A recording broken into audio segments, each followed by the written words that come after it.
now rocking with the hottest boxing podcast in the land with your host, Coach Malachi Williams. True.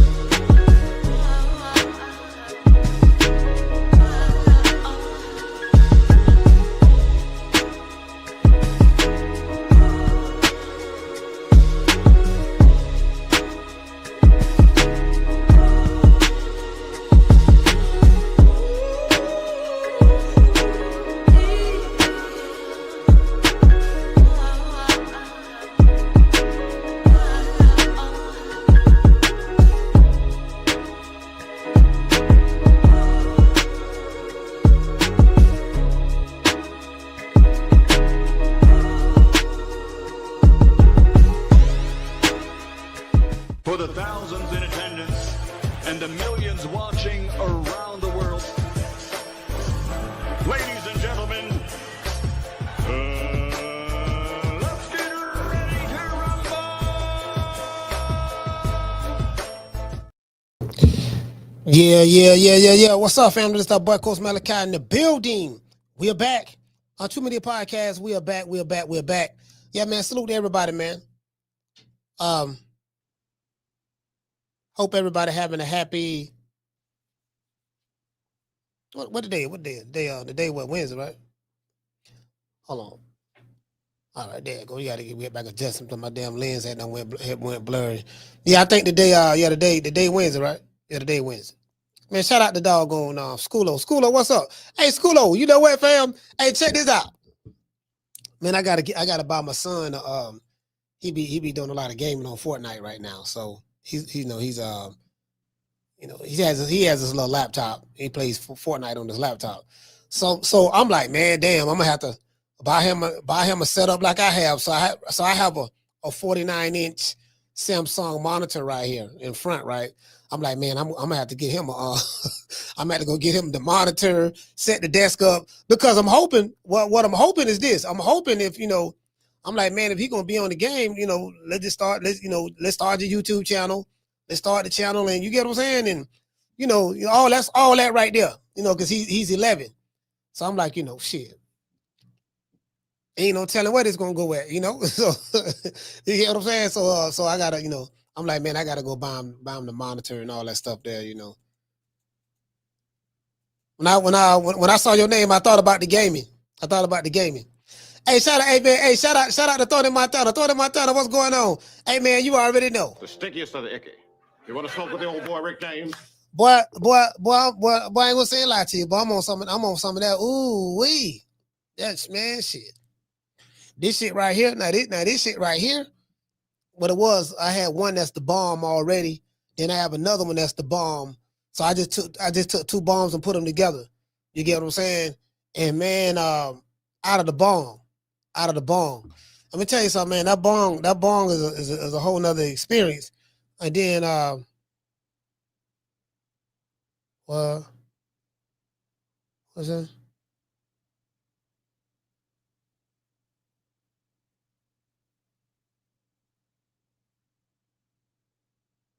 What? Oh, fuck's he talking about? Somebody just sent me a damn email. I'll get at y'all later. You know what I'm saying? Hey, what you say? Dog man said you might not make it through the show. No, I mean, it is what it is. You might not. You might not. You know what I'm saying? You might make it through the show. You might not make it through the show. You get what I'm saying? That's on you. That's on you. But I can handle. He said you got some terpenes. Yeah, I got some terpenes. Let me tell you something. I got shit. Yep. They so do.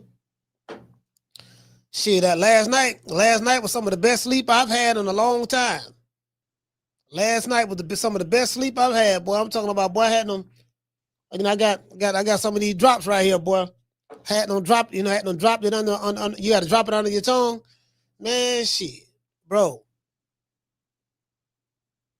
That shit right there, just all you need is a drop now.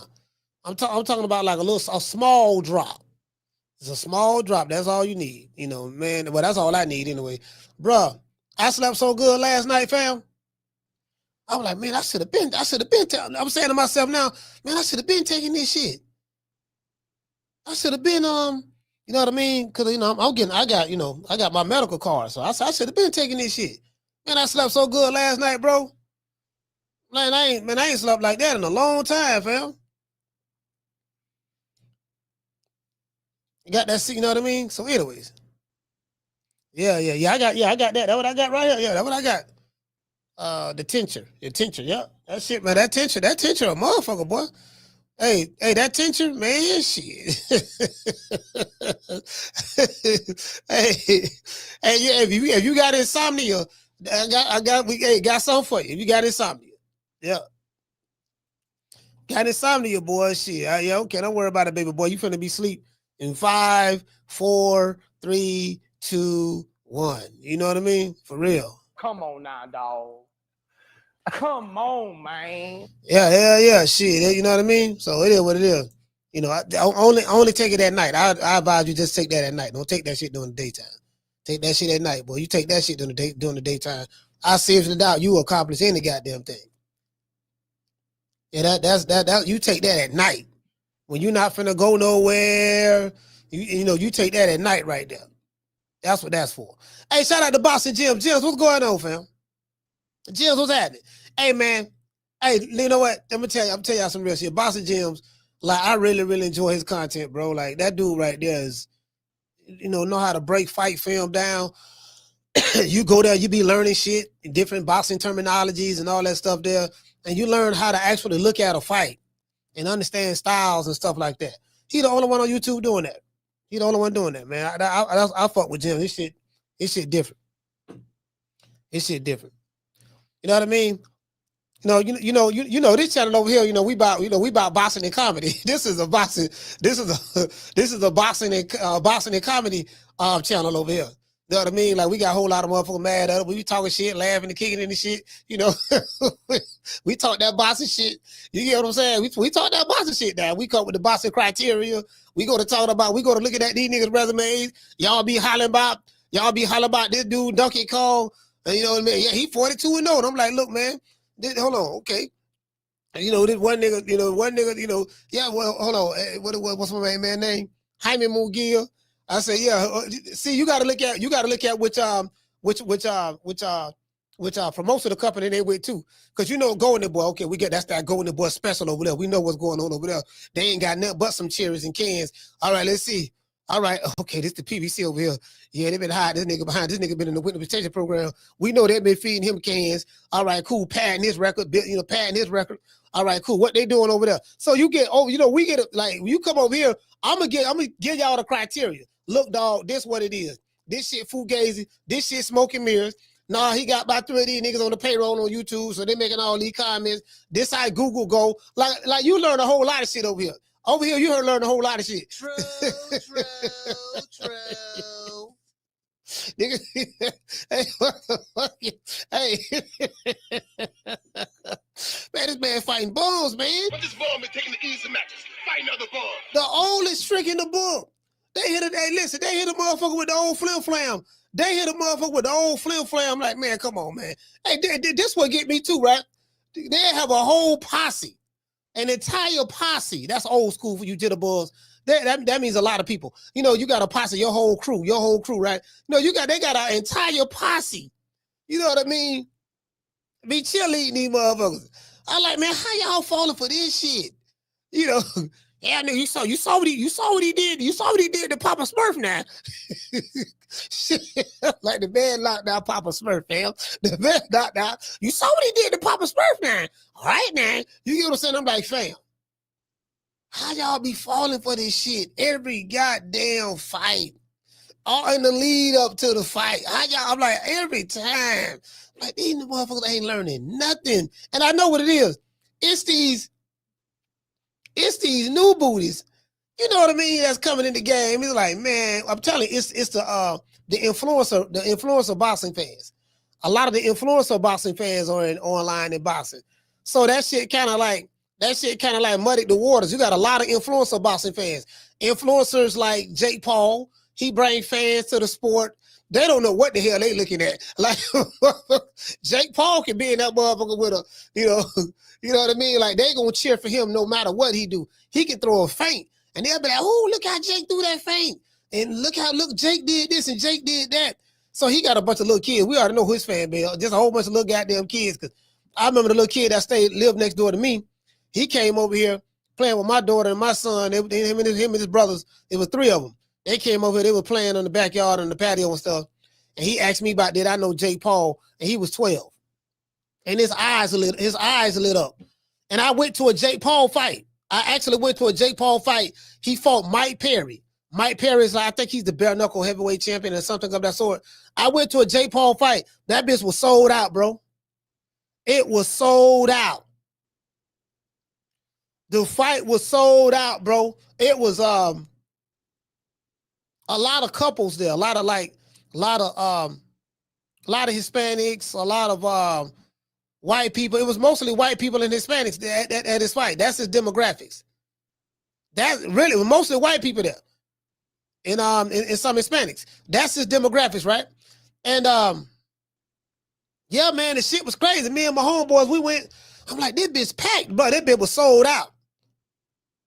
And then that's when it really hit me. I said, man, these motherfuckers on. You get what I'm saying? You know, they this is what you arguing with online. Shout out to Miss Black Panther, man, the lovely Miss Black Panther. This is what you arguing with online. This is what you arguing with. You know what I mean? So, I mean, it is what it is. Hollow David say, Jake Paul represent Puerto Rico. Yeah, I heard about that. I heard Jake Paul live over there in Puerto Rico now. He live over there now. I heard about that. They say he trying to take the Puerto Rican assassin title. True. The white man always want to come in and take everything. Now, Jake Paul has went to Puerto Rico and he's trying to become... Sources say the Puerto Ricans on the island is thinking about making Jake Paul an honorary Puerto Rican, and they thinking about giving him the Puerto Rican assassin title. True. Sources say he's trying to get the blessings of Tito Trinidad. They say Tito thinking about it.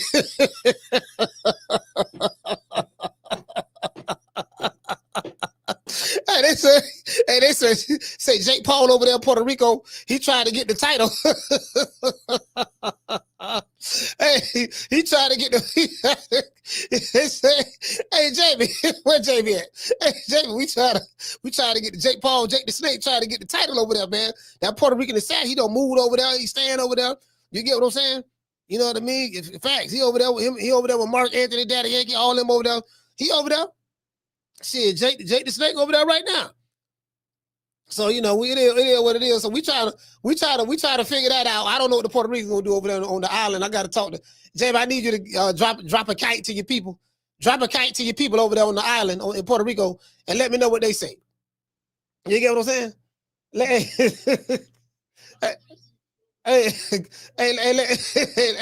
let me know what they say, Jamie, because we need to find out. We need to. Motherfucker Jake the Snake, they got that's what you arguing with online right there, bro. I'm like, man, I ain't finna be arguing with these niggas, man. Motherfuckers getting running my blood pressure up. You arguing with these motherfuckers. Hey, shout out to Hollow Davis. Hey, check this out. I was you got the Vergil Ortiz and Erickson Lubin fight coming up. I think that's the first week of November, if I'm not mistaken. And as I said before, like over here in the United States, bro, I can't even describe it. It's like the boxing, there's no excitement at all.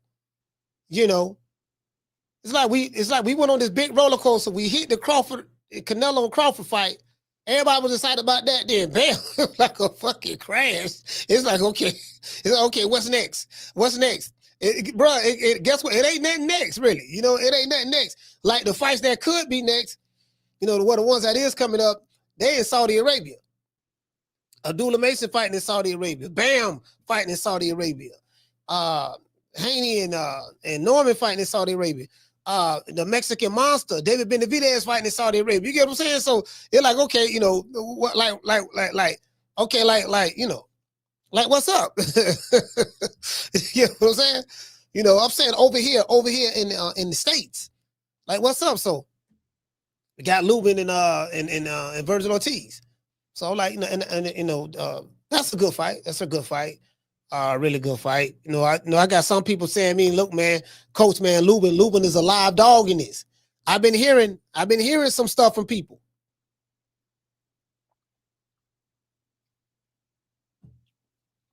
They say Lubin is a live dog in this. That's what they say. Look, man, Lubin is a live dog now. Telling you. Like, yeah. Then guess what I was thinking about? I went to thinking about Coach Eddie. You know, Coach Eddie say, man, Ortiz going to sleep. Coach Eddie. Hey, that's what Coach Eddie say now. That's what Coach Eddie say. Man, Ortiz going to sleep. Now, I got to see what's up because Vergil Ortiz now. Vergil Ortiz is interesting. He seems like he's a nice kid.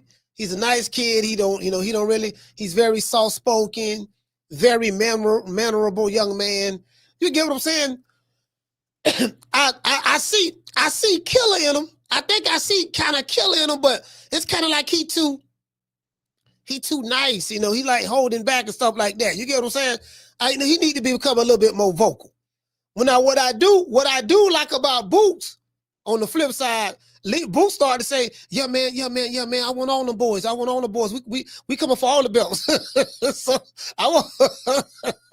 So you know, there's some optimism right there. Boots said, okay, he coming. He said, yeah, we coming for all the belts. You get what I'm saying? So I haven't heard Ortiz say that.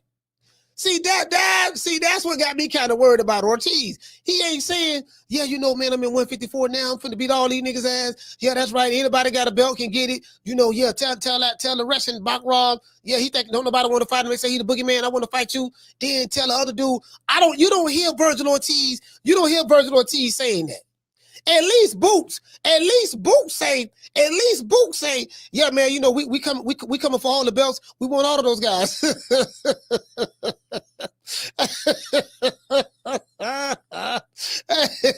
hey, that's all. At least Boots saying that. That's all I'm saying.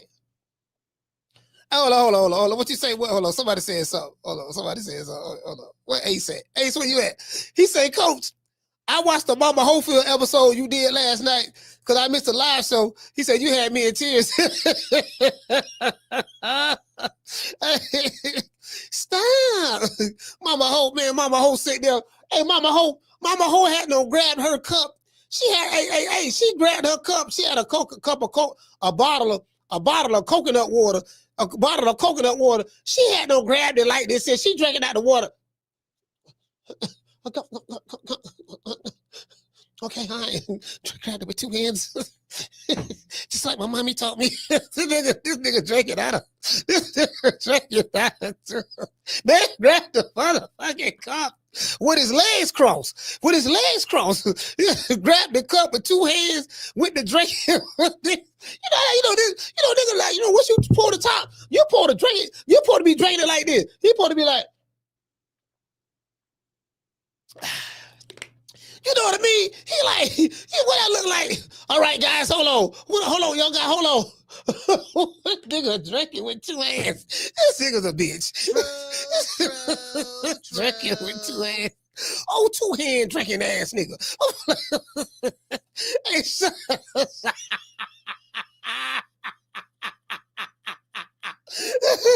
I got that 90 chick. She say like a damn toddler. She say like a toddler. She be with that bullshit, dog. She be with that bullshit. hey, bro. I was like, man, this nigga. I be trying to stall him out too. But anyway, back to Vergil Ortiz. So I'm sitting back like, man, okay, cool. You know, cause I think highly of Vergil Ortiz. I said, this is a big, strong kid, you know what I mean? And I know how Golden Boy do it. Golden Boy do it like, you know, they ain't gonna put their fight in there, you know, that they think a killer. You know, they're gonna make sure. Look, baby boy, we've been carefully choreographing your career at the moment. We've been doing pretty good. We got you on our Jaime Mugia diet right now. Then we gonna bump you up. We start out. We got different levels of diets that we do, right? We got the you know, we got the beginner's diet, you know, or we just, you know what I mean? We just gonna put you in there with some guaranteed victories. Don't matter what you do, it'll be impossible for you to lose. Like even if you like break your leg and fall down and get counted out to 10, you still gonna win. It's impossible for you to lose. So we got that level there. Then we got that. That so level. Well, you know, we step it up a little bit. You know, instead of fighting the bartender this time, you're gonna fight the bar back. You know, the guy who taps the kegs for the beer and stuff like that. You know, then after that, we move you up to dishwasher level. You know, you fight dishwashers. You know, bums. But this bum is taking the easy matches. Fight another bum. And then we move you up to the prospect level. Once you become a prospect, then we step it up just a little bit more for you. You get what I'm saying? So that old Golden Boy special, we know how they do it. nigga be 50 and over. Hey, John, no, motherfucker be 50 and over fucking with Oscar, boy. I'm like, shit, yeah, I'm finna get this 50 and 0 right quick, baby boy. This nigga Floyd been holding it down for too long. Hollering about he 50 and 0. I'm finna go get this record right quick, baby boy. You know what I mean? I'm fighting about 5-6 times a month. Nigga don't have 5 fights in October. He got another 4 fights scheduled for November. He got another 6 fights scheduled for December. I'm like, shit, at that rate, he gonna break Floyd a record in no time. True. I can't beat you like that. I can't beat you like that, dog. You see, you know what I mean? Anyway, now, but Vergil Ortiz. So motherfucker telling me, say, man, no, man, Erickson Lubin a live dog in this. I'm like, yeah. So is Vergil Ortiz overlooking Erickson Lubin? Bozy Ennis seemed to think so. I saw a video from Bozy, and Bozy was like, you know, he feel like, man, Ortiz, man, they overlooking, because I think Bozy was saying that Vergil Ortiz has been talking, looking ahead, thinking about his next match, you know, ignoring Erickson Lubin. This is what Bozy is saying. I haven't seen it, but, you know, he might be right because the Bozy seen it. He's seen it. He might be right. So he said, man, look, man, Lubin is a live dog in this one, man. You know what I mean? Like Lubin ain't no punk. Now, I will say this. Erickson Lubin ain't no punk. He fought Jamil Charlo when Charlo was in his prime. You know, he fought the praying mantis, Fundora.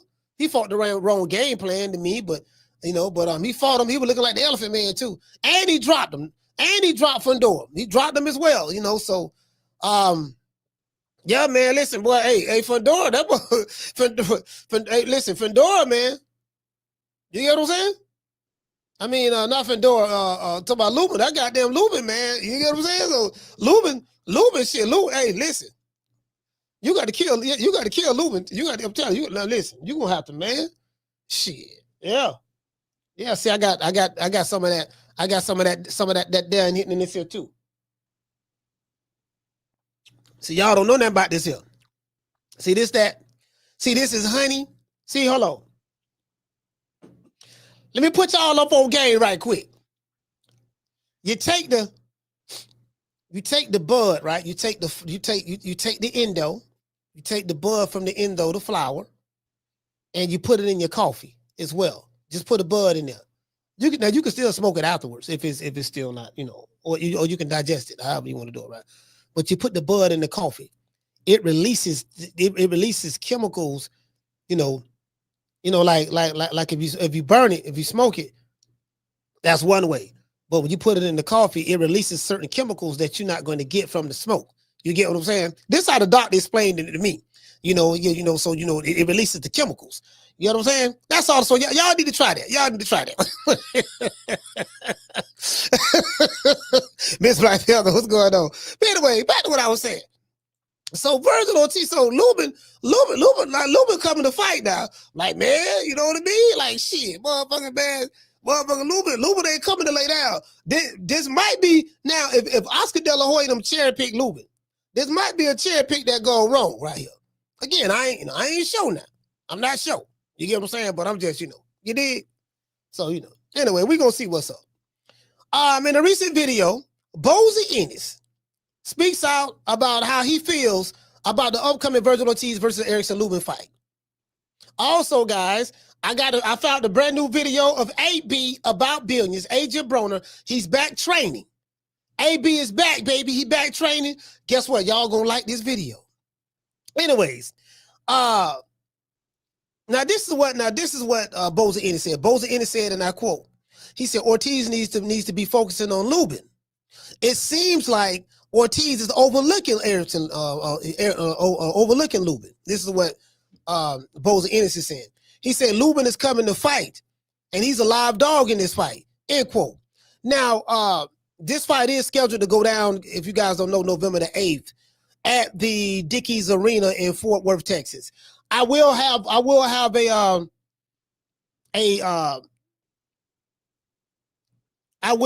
a ticket broker on the show next week. I'm gonna have a ticket broker on the show next week. He don't want to show his face, but we're gonna be on the phone live. You guys are gonna hear it, and he's gonna break down the ticket game in boxing. He's gonna break down the ticket game in boxing, how it goes, what goes on. You know what I mean? So it was, again, I told y'all I know people in high places. In the high place, I had to go all the way to the Himalaya. I had to go all the way to the Himalaya to get this guy because I couldn't get Sam Watson on. Sam Watson really don't do interviews like that because Sam ain't gonna talk about his business like that. Sam ain't gonna talk about his business like that. You get what I'm saying? But I just want to throw that. I just want to throw that out there. We're gonna have a ticket. We're gonna have a ticket broker on the show next week. It tastes pretty good, guys. True. Hey, Miss Black Panther, man, I'm tired, man. I'm feeling good right now, dog. Can't even lie, dog. I really don't have any complaints. You know what I mean? It'd be unfair. It'd be unfair for me to have a complaint right now. It'd be unfair for me to have a complaint right now. You get what I'm saying? When you're feeling this good, what is there to complain about? Hey, shout out to M's. What you say, fam? JC in the building. JC, what's up? You say, hey, JC, I had a nigga tell me, hey, this is a true story, fam. This is about, shit, damn, when this was about, I want to say this was, damn, I'm trying to think, what year this was? Because I want to get the year right. What is 96? Probably about 96, 97, somewhere around there, right? I was, we was at, where we was at? We was at a little town called, was it Brooksville? Anyways, I forgot. I think we was in the Brooksville or Tampa or somewhere. But anyway, we was at the Waffle House. We was at the Waffle House. Man, I'm laughing like sometimes when you leave a nightclub, I wasn't a nightclub type person, but one night we left the nightclub, went to the Waffle House.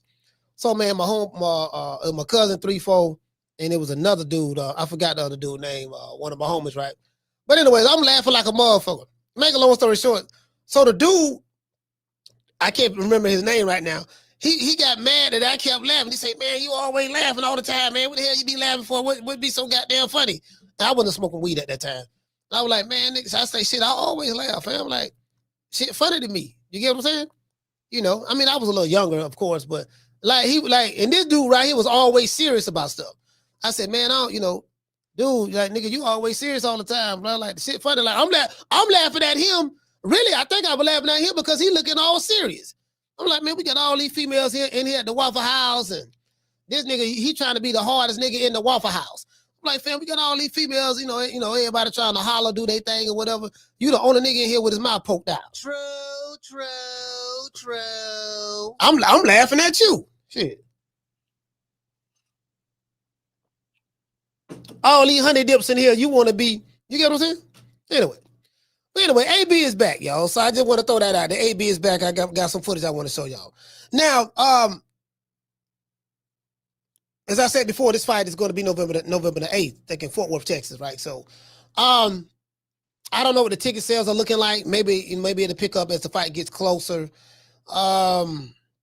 Oscar De La Hoya, as I said before, he's putting small events together now, even though he's with the Zone, but he's not putting big fights together. It's not, you know what I mean? He don't have the budget like that. You know, again, that Turk out of sheet money is not going to be here forever. I can promise y'all that. It's not going to be here forever. That shit going to dry up faster than y'all think. Faster than you can turn your head. You know what I mean? So, we'll see. So we'll see exactly how it plays out from a crowd standpoint, but it's going to be a good fight. It's going to be a good fight. And, you know, a lot of people I'm talking to is saying like, look, man, Lubin is a live dog in this now. I'm telling you. I'm like, okay, all right. So I'm looking at Lubin and I'm like, you know what, man? I'm kind of anxious. I'm kind of anxious to see this fight. I'm really anxious to see this fight, you know, because now it's like, it's the anticipation. It's the anticipation. You know what I mean? Like, you know, if Lubin come to throw hands, you know, and then Ortiz, we finna find out what's what. You know, so a lot of people want to see if Ortiz, if he can get by Lubin, if he can run through Lubin, then we'll see or whatever. You know, because some people looking at Ortiz as a protected Golden Boy fighter, you know. So we'll see. And what you say, at highlight, he said they call it Funky Town. Oh, you talking about this school? You went to high school in Fort Worth? Oh, okay. Anyways, now, this is what Bozy is talking about as in relation to this fight. We'll see how it plays out. In other news, Adrien Broner is back, guys. He's back training, and he's training with the YN and drill rapper.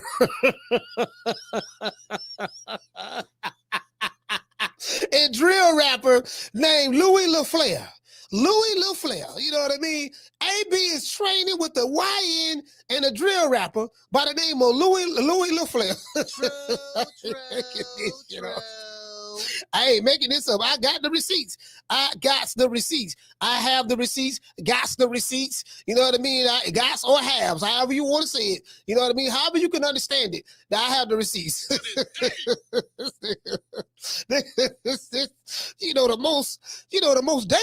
the most dangerous creatures on the planet is a YN. Like, shit, nigga. Put it this way. If we in the jungle somewhere, right? We in the jungle in the safari, all right? And you see some lions to your left walking towards you. You see some hyenas, a pack of them to your right, walking towards you. You see a pack of wild dogs, African wild dogs. And they deep too. They deeper than the hyenas walking towards you. And then you see some YNs coming towards you.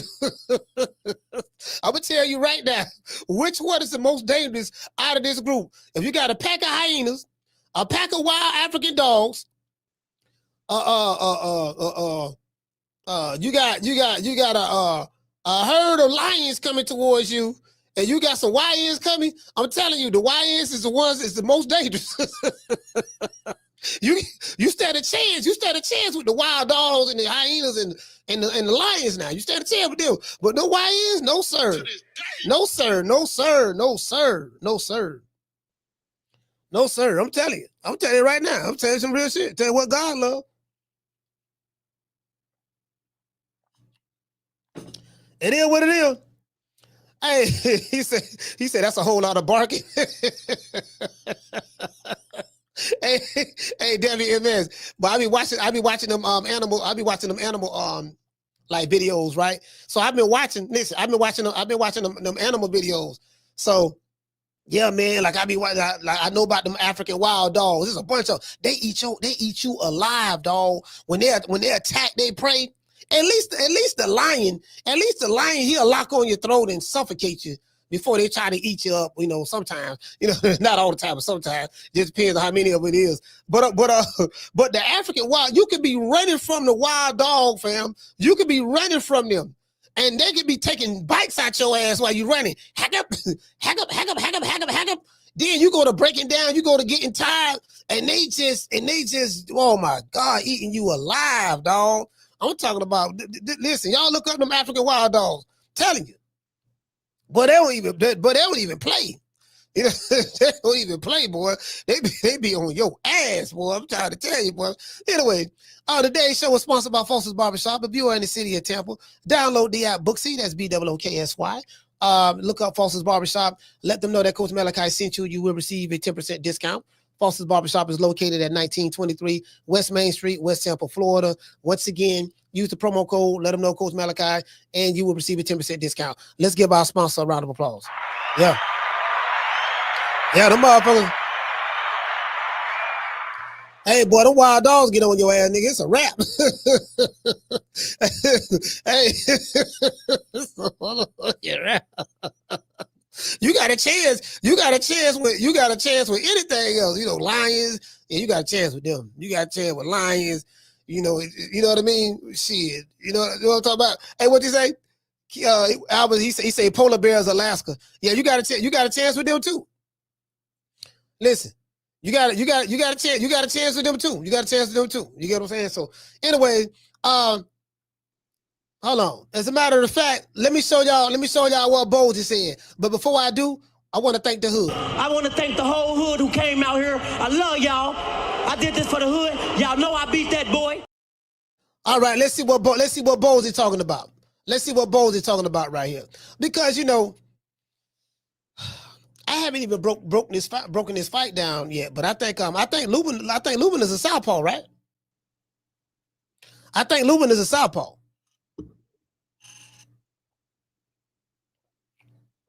If I'm not mistaken. Y'all let me know if I'm wrong on that. Isn't Lubin a southpaw? Nando, what's going on, fam? Hey, what you say, right? To say wild dogs that chase you for 5 miles or more. Man, nigga don't stand a chance. Hey, man, I'm trying to tell you, boy, like, God damn, oh, Lord. Hey, what you say, wild dogs are like piranhas on land. Facts. They worse than hyenas. Demetrius, what's going on, fam? Hey, they worse than hyenas. You think the hyenas is bad? Boy, the wild dogs, boy. Shit. That's how they get you. You know, they hunt in numbers. It's too many of them. We all, you know what I mean? It's too many of them. You ain't gonna get no one-on-one with no wild dog. It's gonna be 10 on one. No, give me. I want a fair fight. Yeah. We don't believe in that fair fight shit. We believe in getting the job done. You know what I mean? So, hey, anyway, hey, check this out. Hey, check this out. Hey, hold on. Let's go over and see what Bozy's talking about. Hold on. Here we go right here. I do not own the rights to this material. It's for educational purposes only. But remember this, man. He have to get past Lubin. They looking past Lubin. Lubin is a good fighter, man. And he's skillful, man. So they looking ahead of the game, you know what I mean? You better pay attention to Lubin, because Lubin ain't nothing to play with, man. But remember this. Now, hold on. You see what I'm saying? Like Bozy. Now, Bozy looking dead serious in this here, too. But remember this, man. He have to get past Lubin. They looking past Lubin. Lubin is a good fighter, man. And he's skillful, man. So they looking ahead of the game, you know what I mean? You better pay attention to Lubin, because Lubin ain't nothing to play with, man. But so I don't know. Now, I haven't seen any footage, you know, you know what I'm saying, in the video, you know, because, you know, of where Vergil Ortiz is saying anything, because he don't really do no interviews. So, you know, get what I'm saying? He don't really do no interviews like that. So I don't know. Yeah, man, Erickson Lubin, man, is no, I got a couple of, I'm telling you, I got a couple of my homies been hitting me up like, man, I kind of like Lubin in this fight right here, man. Like for real though. You get what I'm saying? For real. Hey, what you say on WMS? He said Lubin was always highly regarded until that little mishap with Charlo. Yeah. But you know what though? WMS, that's been a while ago. And then he had to fight the tough fights. Like he had to go in there and go to war with Doggo Fundora. He had to go in there and do that. You get what I'm saying? Listen, boxing ain't do Lubin no favors. You get what I'm saying? Because some fighters are able to avoid certain fights, duck certain fights, and then you got other fighters who don't have that privilege. They have to fight all of the tough fights. It just depends on who you are. You get what I'm saying? So you know, like boxing ain't do Erickson Lubin no favors. He had to fight the hyenas, the lions, the tigers, the bears. You get what I'm saying? He right for real, bro. I'm trying to tell you, man. Hey, what you say, JC? He said I heard lions don't eat no hyenas. Nah, they don't eat them. They don't eat them. They murk them though. They just murk them. They just murk them. They break their backs and their necks or whatever, and that's it. Yeah, they don't eat hyenas. Lion, like, you know what I mean? A lion can be starving. He ain't gonna eat no hyena. You get what I'm saying? Well, if he's starving, he'll probably, you know, have to reconsider. But you know what I mean? But you get what I'm saying, though. Yeah, they don't eat them. They don't eat them. You know what I mean? But check it out though. Check it out though. So what y'all think? What y'all think about what Bozy is saying? You think y'all think Vergil Ortiz is overlooking? Is he overlooking Lubin? Shout out to Jamie. What you say? Well, what you say? He say, JC, I know. And they grab you, you die. Man, shit. Hey.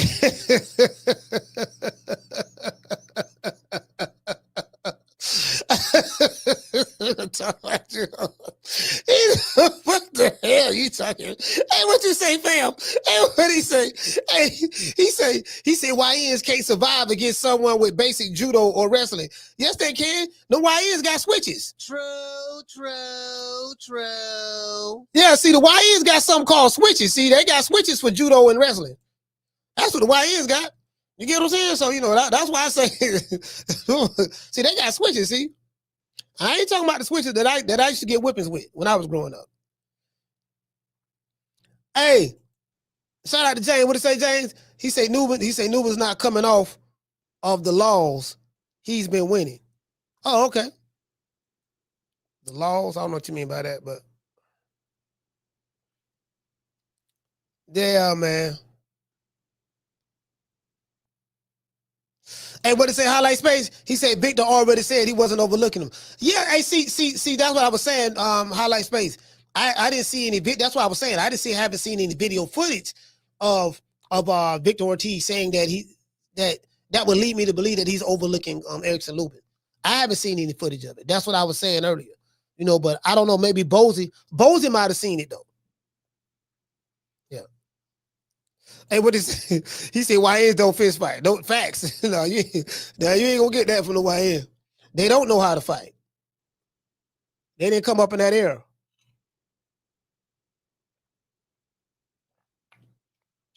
Yeah, they didn't come up in that era, man.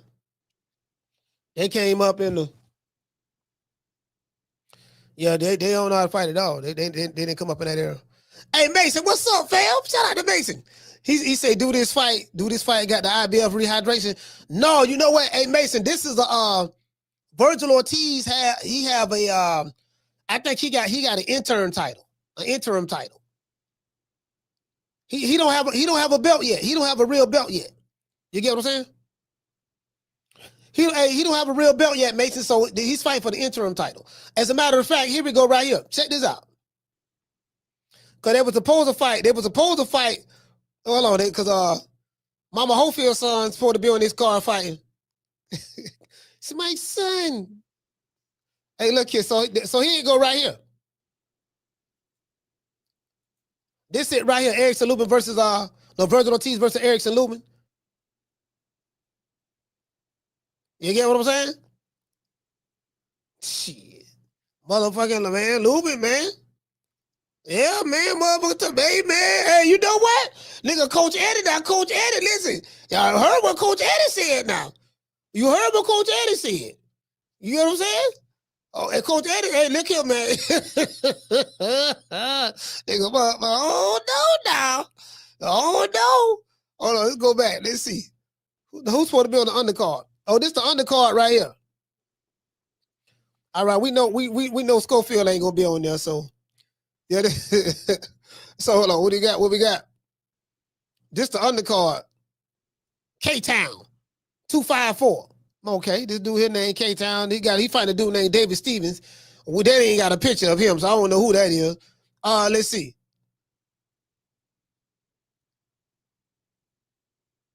What they fight? No, they fighting in Canada somewhere. Man. Yeah, this shit right here, man. Yeah, you get what I'm saying? So I don't know. I don't, you know what I mean? Like that's it. Is there an article? Is there an article about Ortiz and Oscar's doing a terrible job at promoting?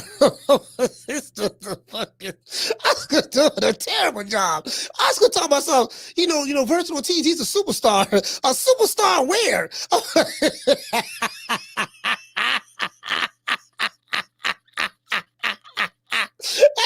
Hey. Oscar De La Hoya, every time he talk about Vergil Ortiz, and listen, every time I'm like, fail, my nigga, okay.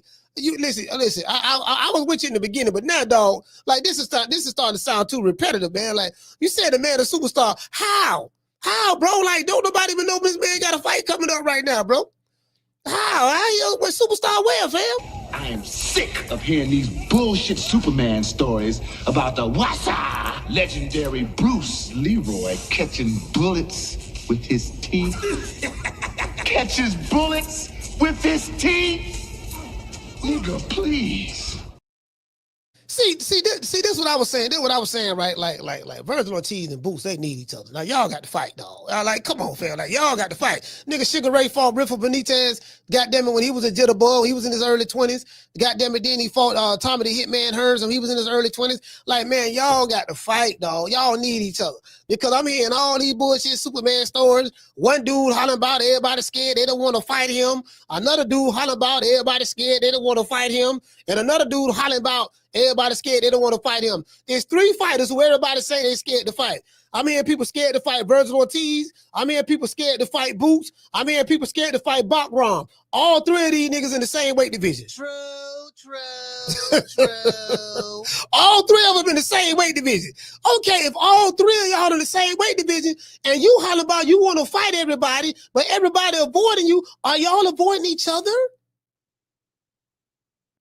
Are the boogeymen avoiding each other? That's the question I have, fam. If you a boogeyman, he a boogeyman, and he's a boogeyman, why don't the boogeymen come together? That's the $1 million question. Nobody got an answer to. That's it. That shit sound too much like right. You know what? That kind of makes sense what you just said there. You know what? Put him over there to the side. Don't let this nigga ask no more questions. He asking these serious questions right here. Put him over there. Do not let this nigga come in and ask no more questions. True. Yeah. True. Cause that's what I'm gonna say. I'm gonna be like, hey, look, man, you telling me, listen, you telling me every time, you telling me all these niggas boogeyman. So all I'm saying is, if Boots a boogeyman, Bakram a boogeyman, Vergil Ortiz a boogeyman, why don't they get together and boogie? Because we need some clarity. You get what I'm saying? Anyways, but I like Vergil Ortiz. I like Vergil, man. He's a nice kid. I like the way he fight. Now I did thought he lost the Bullchuck fight. I thought he lost that fight. He got a favor in that fight. He got a favor in that fight right there. We know what that was all about. He really lost that fight, but I like the way Vergil Ortiz fights. I do. He has a fan-friendly style. Kind of loads up on his shot sometime. If you can get a beat on him with timing and stuff, you can kind of give him some problems. He does have a little problem with timing. Fighters who have like Bullchuck was really, really good with his timing in that fight, even coming off a layoff. So, but I like Verge, and this Erickson Lubin fight gonna be a good test for him. We're gonna see. We're gonna see how I'm expecting. You know what? Let's look at the odds on that fight. Let's look at the odds right quick. Let's see what Hold on, I will address the super chats. Bear with me one moment. Let's look at the odds.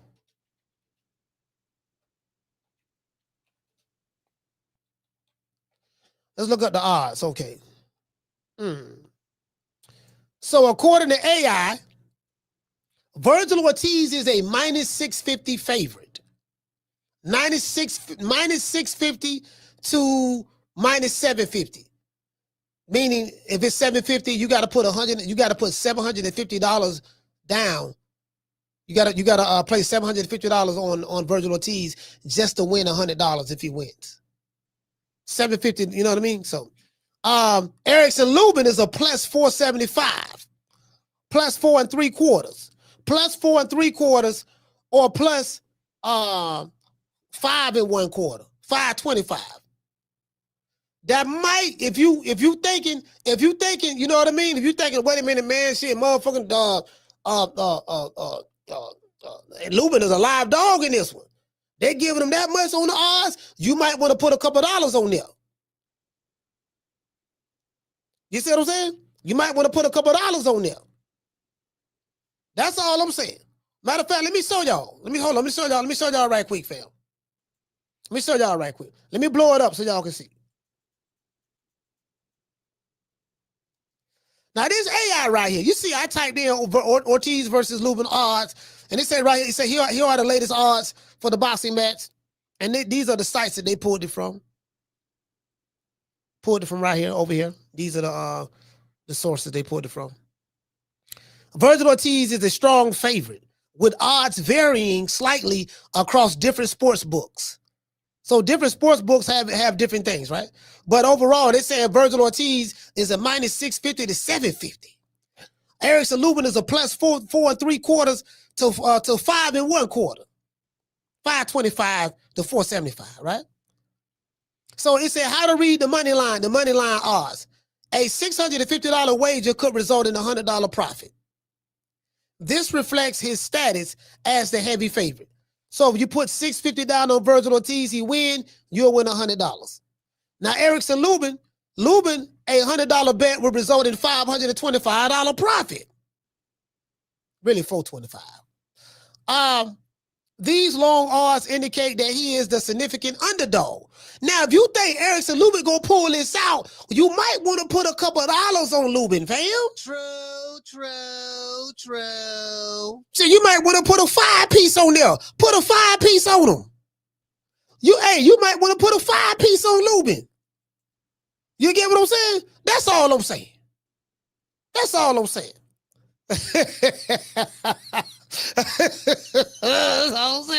Hold on, let's get to the cash out.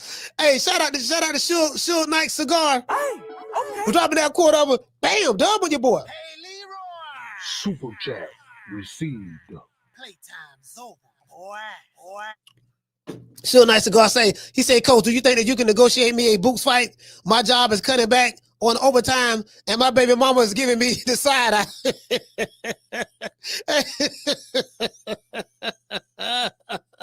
Hey, you know what? Hey, you'll be right up his alley too, because I don't know where you're working at. So your job cutting back to overtime, huh? This might be he might be a good candidate. You did good. You did good, dog. Did good. You did good. I'm gonna see what I can do for you. Hey, shout out to Florida boy. Hey, okay. Dropping that quarter over. Bam, dub with your boy. Hey, Leroy. Super chat received. Playtime's over. Orlando, what to say, fam? He said, Orlando checking in, bro. He said, Vergil is supposed to be a superstar. Ain't proving a damn thing.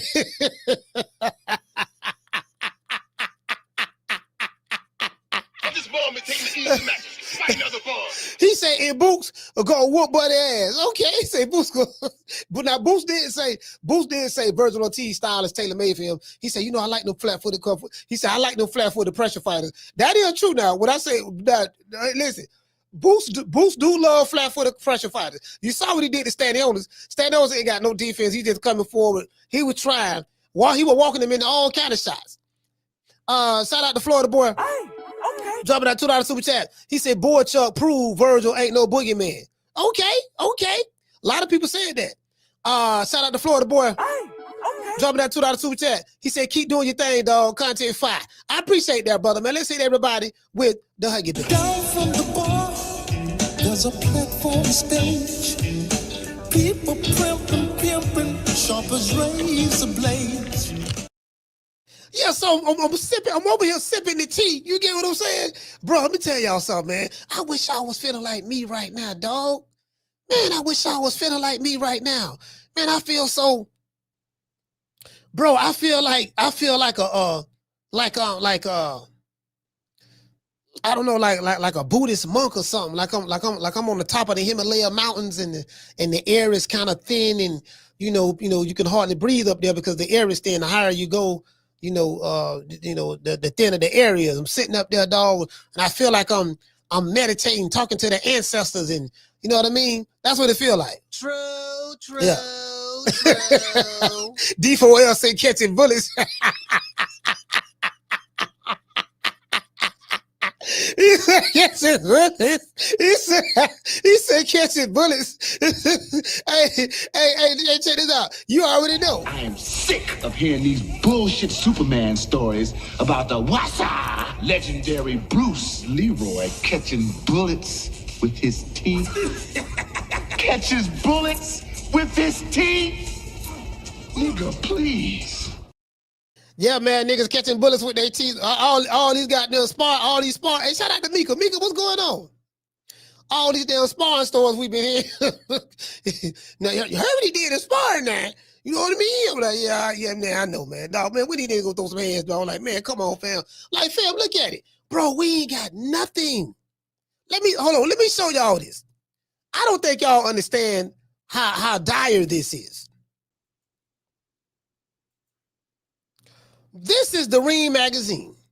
This is something called schedule. If you want to see which fights, let me blow this up a little bit. If you want to see what's the fight schedule like, you go here, right? I click fights. Vergil Ortiz versus Erickson Lubin. They got Lubin on this small picture right here. Vergil Ortiz on the big picture. They let you know that this is the star guy right here. He the big dog. Basically, Lubin is just being fed. Lubin is supposed to be food for Golden Boy's cash cow. That's not a cash cow. You get what I'm saying? So that's how that is. And this is the undercard. But this is November the 8th. Y'all keep looking. Mary Spencer versus Michaela Mayer. Love Michaela Mayer. That's October the 30th. That's on October the 30th. That's on a Thursday. Now Michaela is with Top Rank. So Top Rank still doing fights. You know what I mean? But they on the chitlin circuit right now. They on the chitlin circuit. You know what I mean? That's October the 30th on a Thursday. Montreal, California. Then you got Joshua Botsy versus Zach Parker. That's at the Manchester. That's at the what is it? The co-op live arena in Manchester. That's in Great Britain over there in the UK. That's November the 1st on a Saturday. Then you have Beto. You have Beto versus Jordan Thompson. That's November the 1st on a Saturday as well. That's going down in Orlando. All the Puerto Ricans gonna be there. This is the Puerto Rican affair. I'm pretty sure Linear Beto, I'm pretty sure he's Puerto Rican. The Puerto Rican's gonna be there. You get what I'm saying? If you don't believe the Puerto Rican's gonna be there, ask this person right here. I felt like a Spanish, like a Puerto Rican in this hair. I felt Puerto Rican. Y'all know I love me some Puerto Rican. I felt Puerto Rican in this. Rican. Yeah, just ask him. He'll tell you. And then, okay, now this is in Orlando.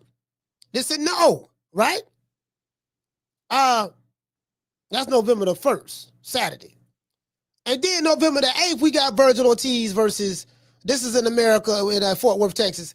You know what I mean? At the Dickies Arena in Fort Worth, Texas, right? And then we go down here, we got a fight that's going on in Montreal, California. Stephen Butler versus you get what I'm saying? I'm showing y'all, fam.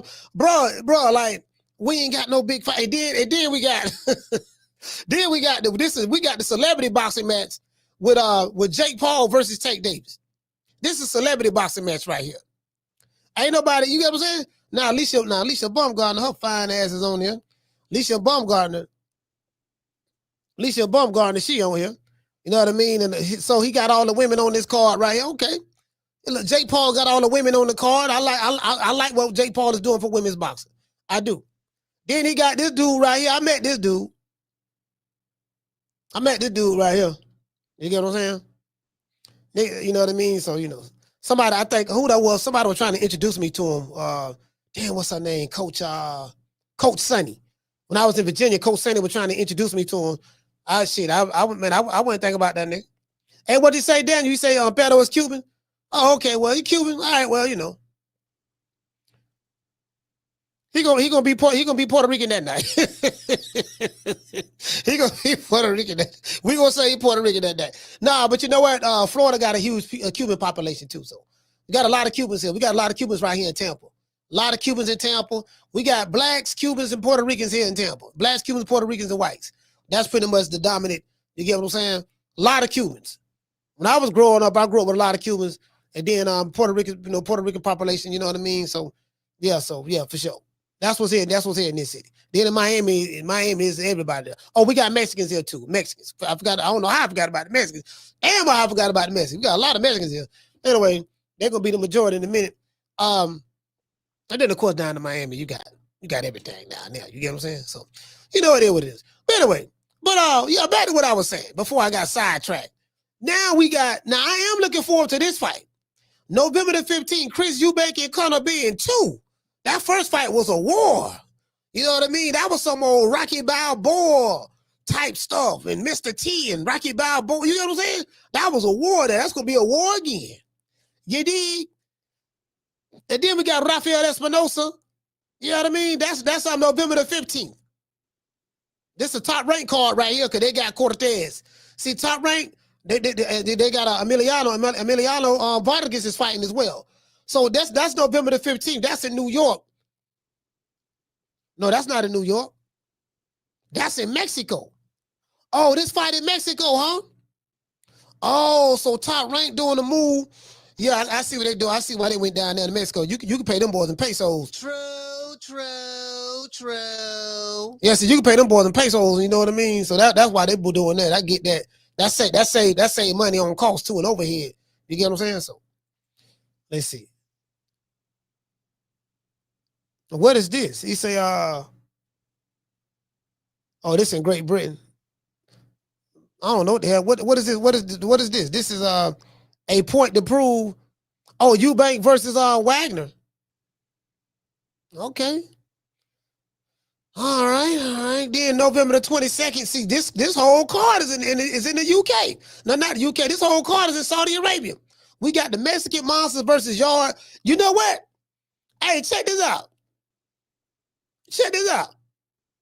I'm hearing Yard a live dog in this one.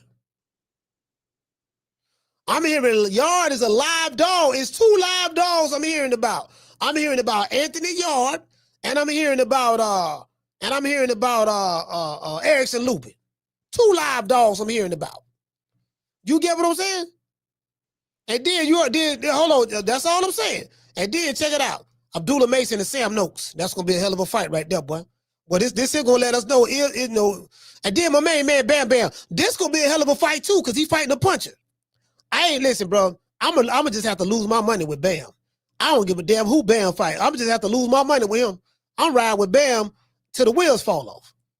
Anyways. All right, then we got Vito Melanecki. Vito Melanecki. Okay, they got Big Vito, the Italian stallion. And then we got Brian Norman versus Devin Haney. You see what I'm saying? Brian, walk. Down South Georgia. Somebody get knocked out. That's all I'm saying. This shit ain't going 12. Boy, I'm tired of boy. But anyway, this is the schedule.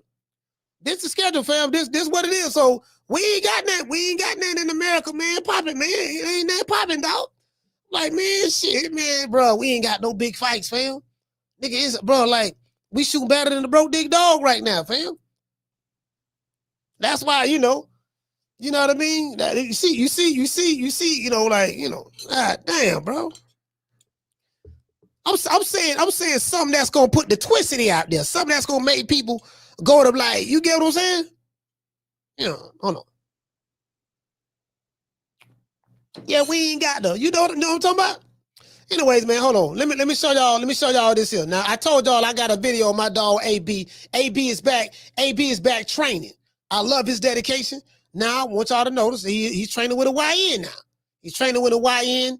His name is what his name is? His name is Louie Laflare600. Louie Laflare600. You know what I mean? He's a YN, he's a drill rapper, but I want y'all to look past that. I want y'all to look past that. And let me show y'all what AB doing. All right, here we go. Here go my dog, AB. AB training. I like this. Here go AB. I like that though. Hey, 50 push-ups. Let's go. Now they in the strip club. They in the strip club now. AB is betting this man 50 push-ups. Let's go. Come on. Let's go. Let's go. Record it.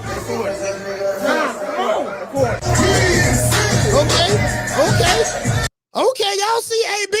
Y'all see him? Ooh, them half-ass push-ups. That's the midget push-ups there. You supposed to go in the bucket. You supposed to go all the way down and come all the way up. But that's okay. I give him an A for effort. The YN got all his hair. He got all his hair on the ground. The YN got his hair on the ground. I mean, I guess if we in the yarn, that's still like yarn. That's neither here nor there. Yeah, so the YN, so okay, look, the YN hanging in there though. Let's go. The YN hanging in there. In the club. You get what I'm saying? In the club doing push, see what I'm saying? So even when AB is in the club, he's training, getting ready for a fight. Getting ready for a fight. You know what I mean? That's what I'm talking about. Let's get AB round of applause. Yeah. Y'all saw that. Nigga AB in the club working out, getting ready. You get what I'm saying? No, they say if you stay ready, you never got to get ready. AB in the club. Now this is what I call dedication. This is what I call dedication. You got the YN working out. The YN, he ain't have no switch in his hand. What none of that. That's what I call dedication.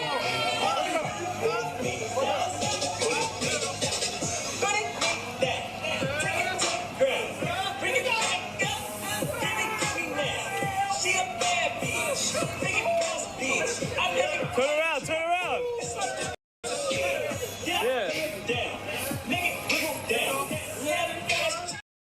So hold on. So I said, y'all look at the lizard. Look at that.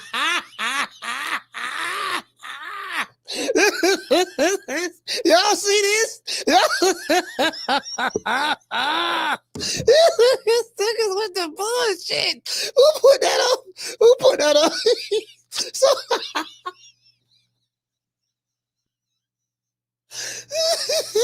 nigga, who put the lizard? Y'all saw the lizard, man. Hey, that's how they were doing them too, though. Hey, Miss Cottage, that's exactly how they were doing them push-ups, just like that lizard on it. I said, man, I ain't trying to criticize, but I'm like, look, dog, my nigga, y'all, this some half-ass push-ups right there, shit, nigga. I could do 100 of them straight, non-stop, shit. You get what I'm saying? Shit, I could do 100 of them right there straight, shit, goddamn. You know what I mean? Hey, Miss Black Panther, what's going on? The man, AB in the strip club. Check this out. So I said, man, AB, man, God, AB, what, 36 years old? I said, man, I know this man ain't. So y'all know me. I be, I thought the jitterbug was somebody famous. I said, okay, shit, AB must. Who did you? All these little niggas look alike. All of them look alike. So they got the same hairstyle. So I said, let me look Buddy up. I'm like, okay, all right. I say, let me look him up.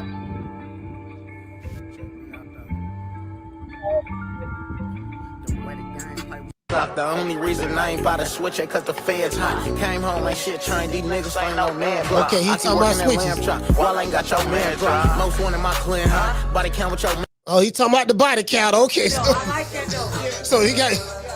he talking about the body count and the switches. All right. There go that lizard. There go that lizard. Hey, Miss Scotty. There go that lizard.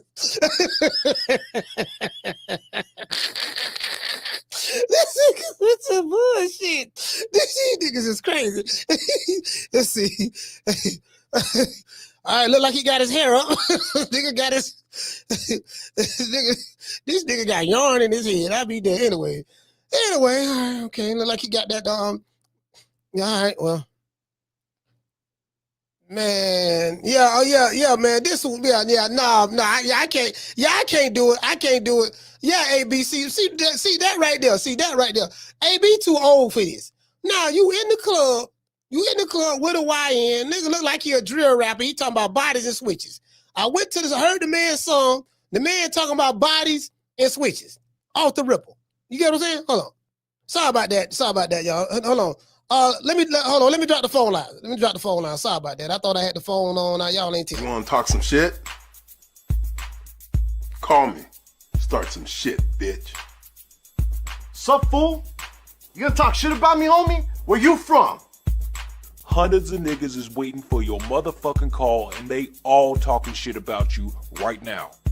Call the coach at 530-494-9636. We waiting on your bitch ass. Look, listen. The man talking about what he talking about? Switches. Talking about switches and bodies. As soon as I heard that, I'm like, okay. Yeah, you know what I mean? Yeah, no, I'm good, baby boy. Yeah, you talking about switches and bodies. He probably gonna be murking by next week sometime. So anyway, I'm like, what AB? Now he is in the club. Now I will say this, he is in the club working out. I like the dedication myself. I said, well, at least he could have been in there doing anything, but he was in there doing push-ups. What the fuck? Nigga, who doing push-ups in the club, fam? I'm just saying. Nigga, we're gonna drop and give me 50 ass nigga. Like, who doing push-ups in the club, fam? It's bad enough you in the club. That's bad enough. But then you doing push-ups in the club with a YN? Like, ain't you supposed to be in the gym somewhere?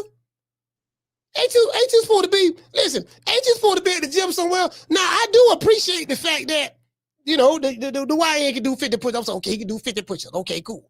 But I'm going to tell you something right now. If he get into a fight, he going to lose. You know how he going to lose? Because they going to grab his hair.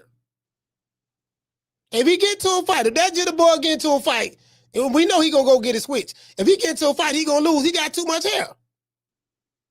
He got too much hair. He got too much hair. That's the first thing nigga finna grab your weave, dog. Nigga finna grab your weave, all that yarn you got in your hair. They finna grab it and wrap your hair up. And you get what I'm saying? So I just want to let you know. Carter, what's your name? You calling from? Jamie from New York. Jamie, talk to me. Hey man, what's AB training for, coach? What is he doing, man? You know, he's only going. You know, man, he's wasting his time, bro. He's gonna get knocked out in this next fight or lose a few teeth in the process. I don't know what he's doing, man, but he's done, bro. We don't need you. We don't want to see him too, bro. As a fan, I don't want to see that guy, man. But hey, coach, another thing. Thank you for putting him up on. Hey, game, I can barely, Jamie. I could barely hear you, fam.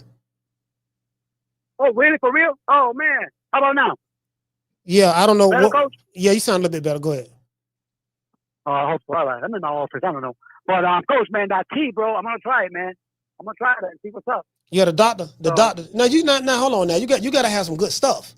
I got medical grade. Oh, so, really? Okay. Yeah, okay, I got the medical. I got the medical grade. So you put that in there, and it's going. You know what I mean? Like, see, this is the thing. You put you boil the water, and you put a green tea bag in there. You put you put some honey in it. Stir it up with the honey. You know what I mean? And then you take the bud and you put the bud in there as well. And the heat, gonna mix with the bud, and it's gonna release all of the purities and the aroma and all the stuff that you need to naturally. You got something in your body called, what is it called? The cannabinoid or something like that. The cannabinoid is something in your body. It makes you feel good. It's over the pleasure systems and stuff in the body. It releases those kind of chemicals, something of that sort, right? I'm trying to explain it the way my doctor explained it to me. So. But you got to, you can't have no Reggie though. Can't have no Reggie. I got you. All right.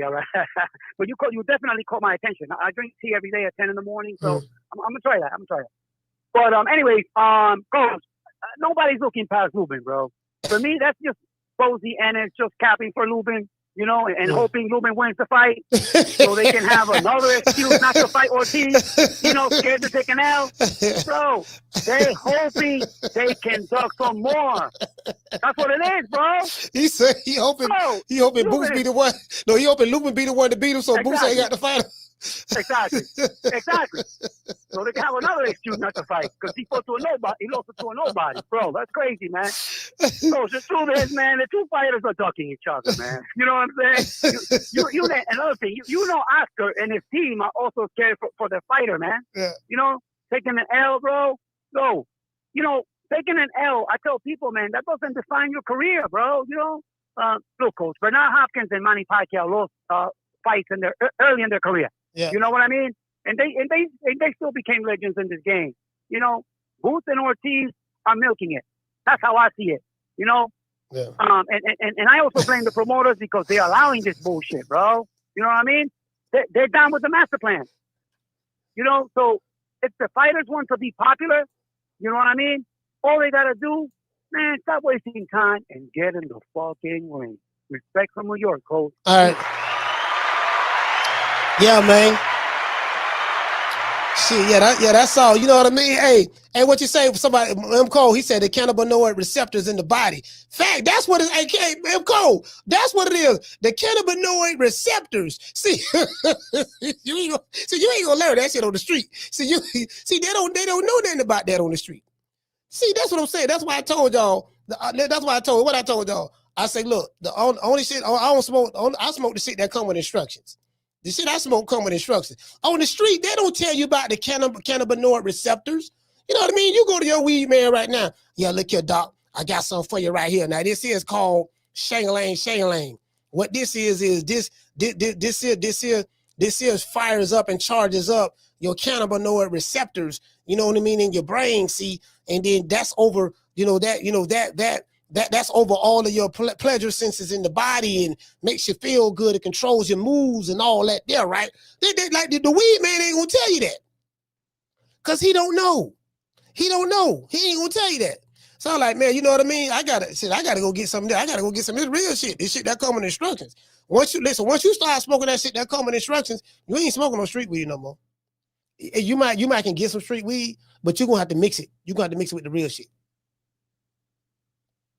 Hey, cold as I say, there's really no effect of putting weed in your tea, but okay. That's what you said. Hey, shit. Hey, speak for yourself. He said there's really no effect. He said, but okay. Yeah, speak for yourself. I'm feeling it. I'm feeling it over here. I don't know. You know, again, like that's why I say you gotta have that gas. If you ain't got no gas, you probably ain't gonna feel that. So you get what I'm saying? I can tell you, like you speak for yourself. shit, feeling all right to me. Hey, what'd you say? He said they don't know about that. No. hey, what'd you say? Hello. He said I don't want street weed residue on my grinder. Hey, man. I'm telling I'm kind of like a professional at this shit at right now. But I've been burning for like 4 years now. Yeah, this is my 4th year. Yeah, I'm kind of like a professional at this point. Like for real though. You get what I'm saying? So this dude say he a weedologist. Okay. See, I don't smoke weed. I don't smoke weed. I smoke cannabis. See, in the cannabis world, we don't use that term, sir. You know, the streets use weed. You know, I smoke cannabis, sir.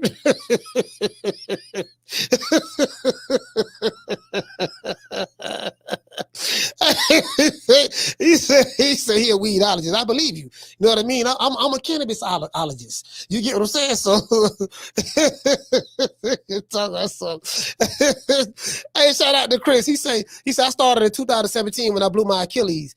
I couldn't take those pain pills. Nah, them pills ain't worth shit. Them pills ain't worth shit. Yeah, them pills ain't worth shit. Them pills had your ass feeling like a damn zombie, bro. I had took some pills one time.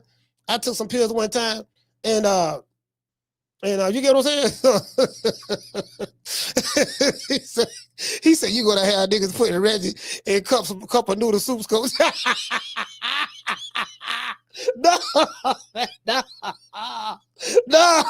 ain't cold as ice. No, see, we can't. We put no Reggie in no soup now. See, it's all in the mind. See, this was all in the mind. See, let me tell you something. Now, when you listen, when you get some of that, ooh wee, this what it feel like. We must internalize the flatulation of the matter by transmitting the effervescence of the Indonesian proximity in order to further segregate, to preclude on the issue of world domination would only circumvent, circumcise the revelation that reflects the aphrodisiac symptoms, which now perpetrates the Jericho's activation. Nigga, right? We must eternalize the fluctuation of the matter, my brother, in order to transmit the effervescence of the Indonesian proximity. You know what I mean? For Yosemite Sam and Bugs Bunny. You know what I mean? Elmer Fudd told what's the name is? Leghorn Foghorn, you know, about the Teletubbies. I'm like, man, shit. You be sitting, hey, you be sitting around that bitch on Stuck. Hey, you know what? I was on Stuck one time, right? I'm in LA. This is a true story. I'm in LA, right? I'm at Freeway Ricky Ross got a dispensary. He got a marijuana dispensary out there in LA, right? And man, I'm inside the dispensary. I'm on Stuck. I ain't realize it though. I'm sitting down and I'm just staring. You know what I mean? And I don't know what I was thinking about. So Rick come around. He said, "Coach, you all right?" I said, "Yeah, I'm good. What's up?" He said, "Man, you was on Stuck, man. I was looking at you for like 5 minutes. You was on Stuck." He said, hey, JC, he said, "You was on Stuck for like 5 minutes." I was like, "For real?" I didn't notice it. Nigga, I didn't even notice. I was like, hey, what you say? Miss Black Panther, she said, "Hey, coach, now is a good time for you to play Nigga Please." Nigga, please. Hey, man, shit. Man, bruh. Man. Anyway, listen, again, Jamie say he feel like that they just hoping. You know, they looking at not Vergil Ortiz, but Erickson Lubin as they just hoping that he be the one to beat Vergil Ortiz. So they trying to keep boots from him and all that stuff there. I don't know. I'm looking at it like this here. You know, Lubin is a live dog in this fight.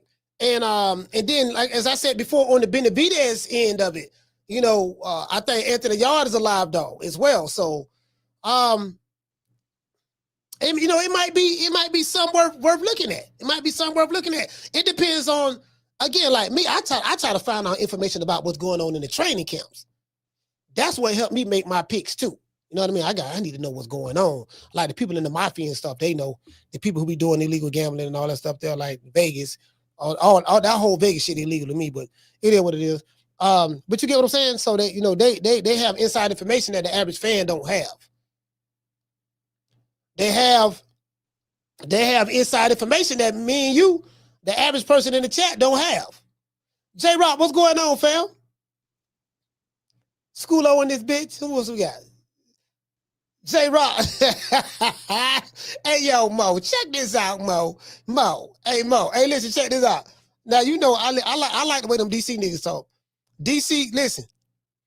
The DC cats, I like the way the DC cats talk. I like the way them dudes from the town talk.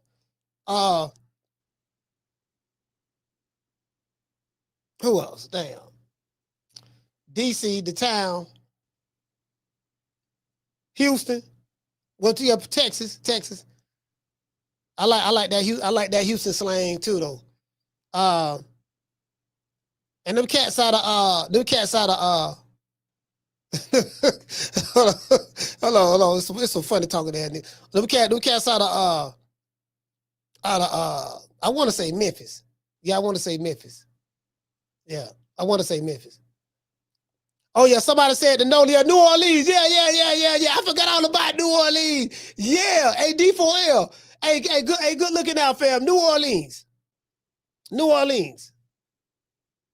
Hey, what did it say, Miss Black Panther? She said, "You know what's good weed when you get stuck." Man, hey, Miss Black Panther, I was stuck for like 5 minutes, but I didn't realize I was stuck. Rich told me, he said, "Man, I was looking at you for 5 minutes, man. Man, you was on Stuck." I was like, for real? Because I had no snapped out of it. It get like that sometimes. Hey, what you say? J-Rock say, "I went to school up north and they swore I was country as hell." Hey, J-Rock, where did you go to school at up north? You talking about in New York?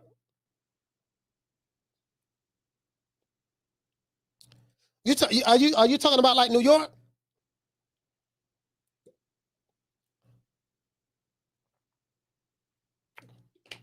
Yeah, man. Hey, what you talking about that, man? What y'all think about doggone Lubin though? Like, what y'all think about Lubin? Let me see. How old is Lubin? Let me see what's up. Let's see. Box Rec. Let's go to Box Rec. I want to see how old is Lubin.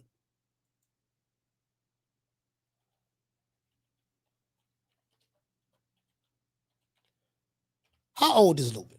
Let's do that. Lubin the Hammer. Lubin 30 years old. Okay, Lubin 30.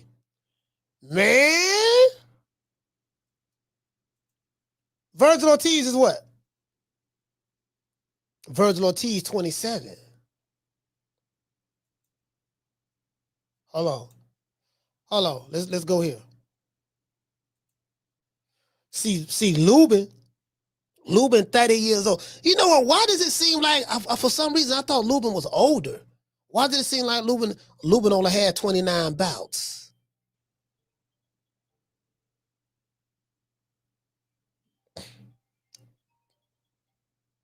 Lubin got a 74.5-inch arm reach. You get what I'm saying? Carla, hold on one second. Lubin got a 74.5-inch arm reach. Vergil Ortiz got a 70-inch arm reach. What? So Vergil was born in Dallas, Texas. Okay. Vergil got a 70-inch arm reach, and Lubin got a 74.5-inch arm reach. That's some valuable information right there. Carla, what's your name? Where you calling from? Hey, what's up, Coach? This Coach Eddie from ATL. Man, Coach Eddie, talk to me. What's going on, man? Hey, I'm like what Bozy's saying, man. Bro, they overlooking Lubin, man. I'm telling you, man. I think Lubin gonna beat this guy. You know, Lubin, everybody be, thinking Lubin sweet. Lubin like, okay, everybody think I'm sweet. He doing the interviews to my man, I'm finna spoil all these boots playing. I don't know, everybody overlooking me like I'm a nobody, like I'm a gatekeeper or something. Yeah. I say, man, my opinion, Lubin is a better boxer than Vergil. Vergil, he just violent, man. He throw a lot of punches, he in shape, come forward. But Lubin gonna run him in the shots all night long, man. I think he gonna stop Vergil, man, to be honest, man. I've been wrong a bunch of times, I've been making these bro man picks, it is what it is. Mm-hmm. I just think, sometimes that's the worst thing you can do to a fighter, man, is really write him off. You act like this man 40 years old, this man 29 years old. Yeah. He trying to rebirth his career. He only lost to really top guys, you really want to look at it. Jamel Charlo and Fondora, yeah. But I just think, Ortiz, he tailor-made, man, for Lubin, man. And I'm going to tell you another thing, too. A lot of people don't know. This is a sparring story now. But Erickson Lubin, he dropped the Puerto Rican assassin. Edgar Balaga, yeah. I saw that, yeah. Yeah. He dropped the Puerto Rican assassin. So I saw that, yeah. Lubin could punch, man. He could punch. And Vergil, he be so reckless, man. If you really look at Vergil, after every fight, he look like he been in a car accident. Yeah. It don't matter who he fight, man. He could be fighting a ham sandwich. He gonna need some stitches. And he been in a lot of tough fights, man. So I like Kevin Cunningham. I think Kevin Cunningham. Yeah, I like Kevin Cunningham. He's a good trainer. Man. He's a great trainer. Yeah. Kevin Cunningham's a great game plan for Vergil Ortiz, man. Because you remember Kevin when he had Devin Alexander. He did good work with Devin Alexander. He's a southpaw, master of the southpaws, man. So I'm looking for Lubin to pull the upset. You know what I'm saying? I could be wrong, but I'm going with Lubin on this. Okay, you like them odds? Because Lubin got a 4.5-inch arm reach advantage over Vergil Ortiz. I didn't even know that. Yeah, it's worth it. You got an extra, $100, $200, you can just want to throw away. Yeah. You want to take a chance on Lubin. That's pretty good odds, man. It ain't like he's fighting no goddamn no ham sandwich. You know what I'm saying? He's fighting a guy that got some skill. You know what I'm saying? It could possibly be an upset because another thing, I just don't think too highly of Vergil. I'm just gonna keep it 100. That's where this is coming from. I don't think Vergil is all that good of a fighter. Yeah. I don't think he's a bad fighter. I just don't think that he's as good as everybody trying to make him out to be. Yeah, I got what you're saying. I got you. All right, shout out to Coach Eddie, man. ATL, stand up. Salute, brother. Sir. Yeah. Yeah, see, that's what I'm saying. See, oh, hold on, y'all check this out. I don't know if let's see what I don't know what weight this brother fight at. We got King Cam. King Cam got a fight going down in Miami on the 22nd of November. That's Saturday. That's the same day that the Riyadh season card with David Benavidez and Anthony Yard and Brian Norman and Devin Haney. So King Cam Walker, he got a fight in Miami, right in Miami on the 22nd. A Level Up, let's say Level Up Fight Night. Next Level Promotions. This is the address they fighting at. Okay, cool. So we'll see. We'll see what's up. We'll try to stay up on that and see what's going on with that fight, that upcoming fight. I'm trying to get them on the show. I don't know, man. I haven't seen any footage, as I said before, of Vergil Ortiz saying that, like he's looking over Erickson Lubin. Hold on, you know what? Oh, this was Steve Kim was talking about. Yeah, the Zone, bro, they did the 52 fake out on that pay-per-view shit. Remember they were saying we weren't gonna be paying no more pay-per-view? Boy, it turned out all that shit lied about that, bro. Lord have mercy. This is, man, I don't know about this here, man. He said, hold on. Bro, it's dead, bro. I can't even sugarcoat it. Like, fam, in America, it's the total opposite in the UK. So, it is what it is. It's total opposite in the UK. I'm like, man, I don't know what the fuck happened, man. This shit like a rock falling out of a plane or something. Again, I need to find out what's going on with that Vergil Ortiz fight. Again, next week I'm gonna have a ticket broker on the show, and I'm gonna ask him some questions as it relates to that fight as well. And we're gonna do a ticket giveaway as well. So we're gonna do a ticket giveaway for the show as well. If you are in the area of that fight, I'm not sure. Don't quote me on it, but I think they're doing a ticket giveaway for the Vergil Ortiz and Erickson Lubin fight. So I think that's what the ticket giveaway is going to be for that fight. For that fight. So we're going to do that next, I want to say maybe Tuesday. You get what I'm saying? I don't know exactly how the tickets are selling, but I always wanted to understand how the ticket game go in boxing, because a lot of us fans, some fans, they still want to be managers and promoters, and they know everything about the sport while at the same time knowing nothing about it. So we need some questions that we can ask and we can get some answers to. Shout out to doggone Miss Connie. Miss Connie, what's going on? She said, well, you talking to Jamie? D4L, what's going on, fam? He say turkey flip-flopping on pay-per-view. Man, shit. Hey, listen, I'm going to tell you why. Because it's not a sustainable business model the way he's doing it now. Just paying certain fighters a whole bunch of money just so they can fight each other. That's a bad business model, because the name of the game in business is to make money, not lose money willfully. And so, but they got the bread, so it is what it is. But it's not. I'm telling y'all right now, it's not gonna stay like that. All the big money fights, all these guys getting paid all this crazy money, it's not gonna stay like that. I can tell you that right now. Telling y'all gonna see next year. It's gonna be. I'm telling you. Once the old fighters leave, like the Crawfords and the Canelos, that's gonna be the last of a dying breed right there, as relates to all of the huge money fights. Some of the heavyweight like a Tyson Fury maybe can still demand that or whatever. Something like that. Maybe he can still demand it or whatever, but I'm not sure. Hey, shout out to the Boston Don. What's going on, family? Say, Coach, they lost $150 million in the last Canelo fight.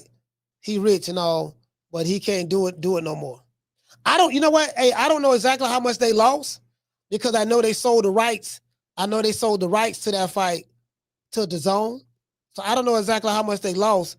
But however, you can't pay Canelo $100 million and then pay Crawford $50 million. But not only that, forget that. You can't pay Alexander Usyk $132 million and then pay Daniel Dubois $71 million to fight each other. That's crazy. That's $200 million between two fighters. That's crazy. Like, they just throwing money away like that.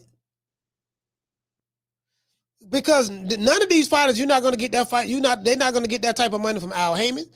Don't nobody even know where the hell he at. They're not going to get that kind of money from. Again, me personally, I don't care neither way. I'm not getting any of the money anyways.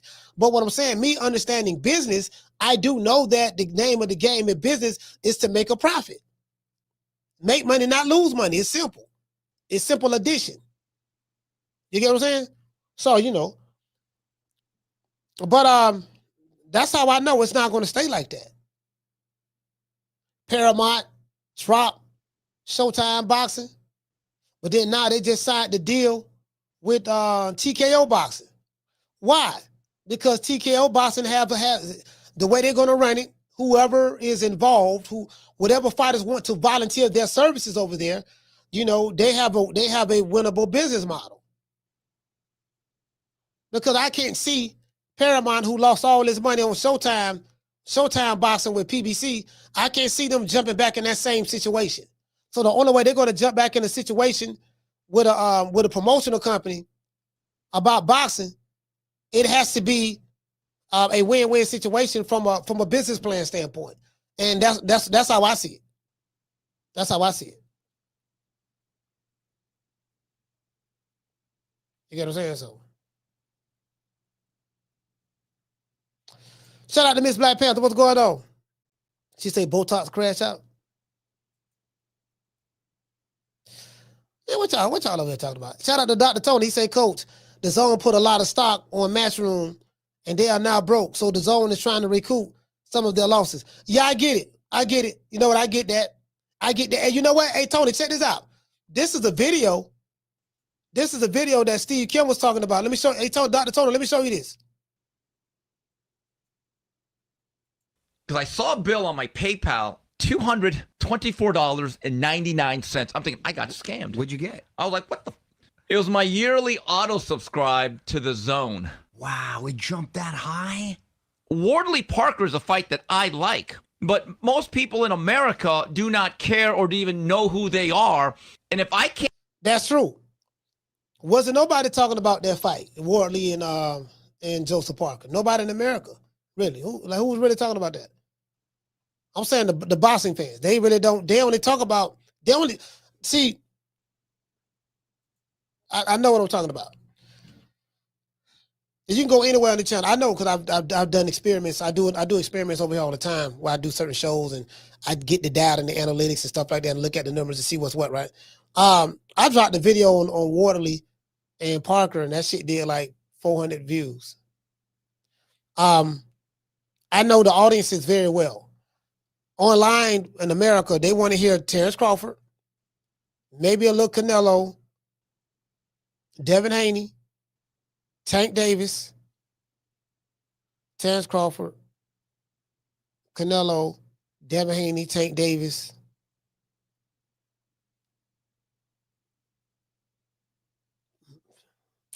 Maybe Shakur, depending on who he's fighting. Teofimo don't do no numbers. Ryan Garcia, they want to hear about Ryan or whatever. That's it. It's gonna be the same. That's how I know it's done. I said, yeah, this shit ain't. It's over. It's a wrap.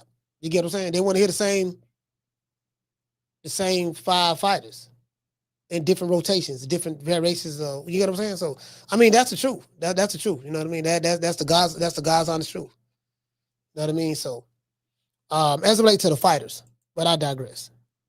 Can't get that fight as part of my monthly subscription. And get this, to buy the pay-per-view at $60, you know you have to actually be a DAZN subscriber too.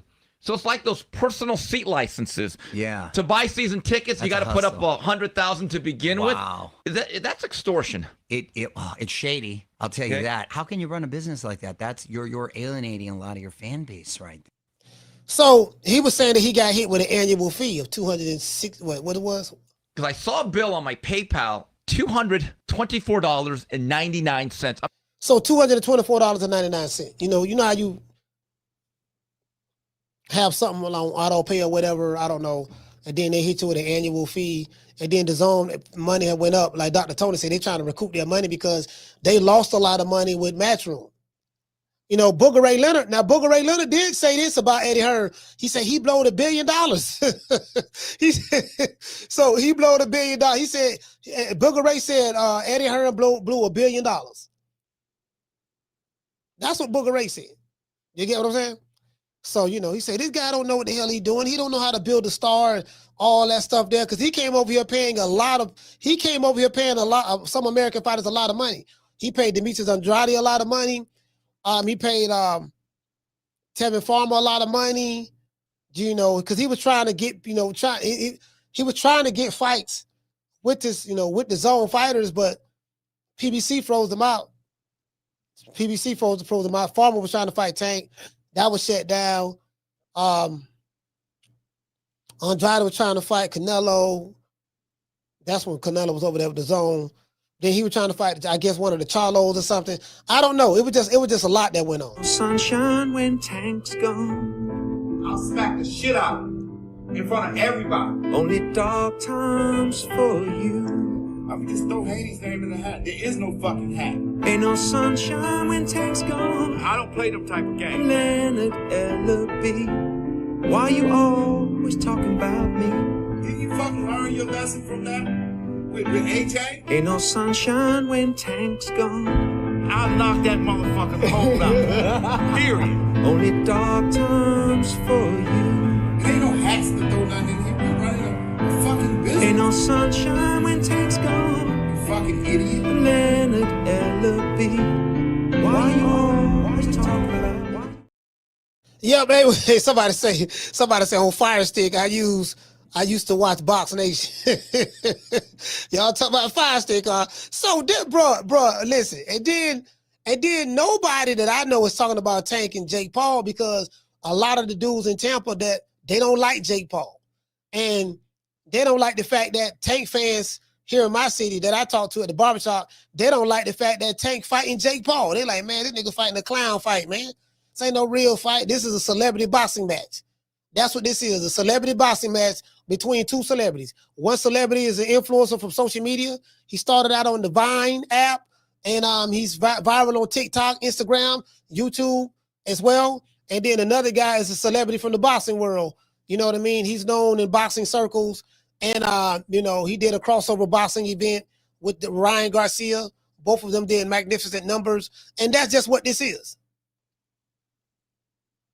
Hey, shout out to Brill. Brill, what's going on, fam? That's just what this is. You get what I'm saying? So, I mean, hey, Brill, it's shaking like booty meat over here, fam. That's all I'm saying. It's shaking like booty meat over here, fam. You ain't gotta believe me. You get what I'm saying? I'm telling you, it's shaking like booty meat over here, fam. You sound like a bitch. Bitch. Man, I ain't worried about jail. Shit, man, I don't give a damn about going to jail. You can take me to jail. Take me to jail? Shit, lock me up. Lock me up. Throw away the key. Throw away the key. Hey, so these niggas gotta get on here and lie and make shit up to try to sensationalize certain things. Cause this is what you're going to see on YouTube. On YouTube, you're going to see, you know, the same people who do what they normally do. You know, they're gonna come up with curiosity headlines, curiosity thumbnails.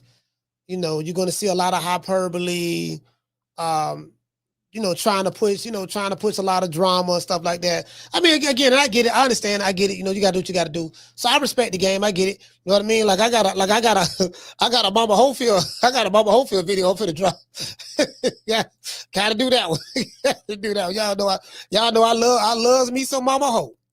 I loves me some Mama Ho now. I ain't trying to tell you now. You know what I mean? Yeah, listen. I loves me some Mama Ho. just like a man lover Puerto Rican. I felt like a Spanish, like a Puerto Rican in this hair. I felt Puerto Rican. Y'all know I loves me some Puerto Rican. I felt Puerto Rican in this. Rican. Yeah, man, it is what it is, man.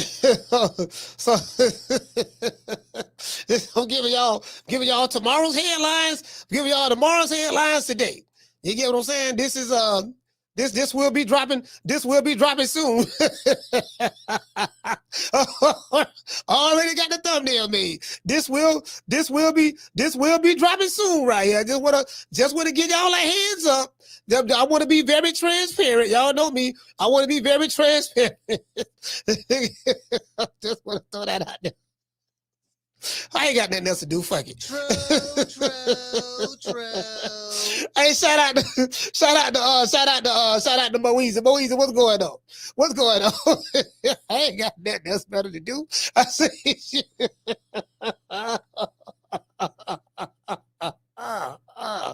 This nigga. Okay. It's the gift that keeps on giving. I may have to pull out the Jamaican wig on this one. I just found it the other day. It's over there. I may have to pull it out. I may have to pull this one out on this one. You get what I'm saying? Fuck it. I may have to do a reenactment. I'm gonna do a reenactment of the video. I'm gonna do a reenactment of it. You get what I'm saying? So you know it is what it is. Yeah, man. And he said you gotta put that cocoa water in the caption.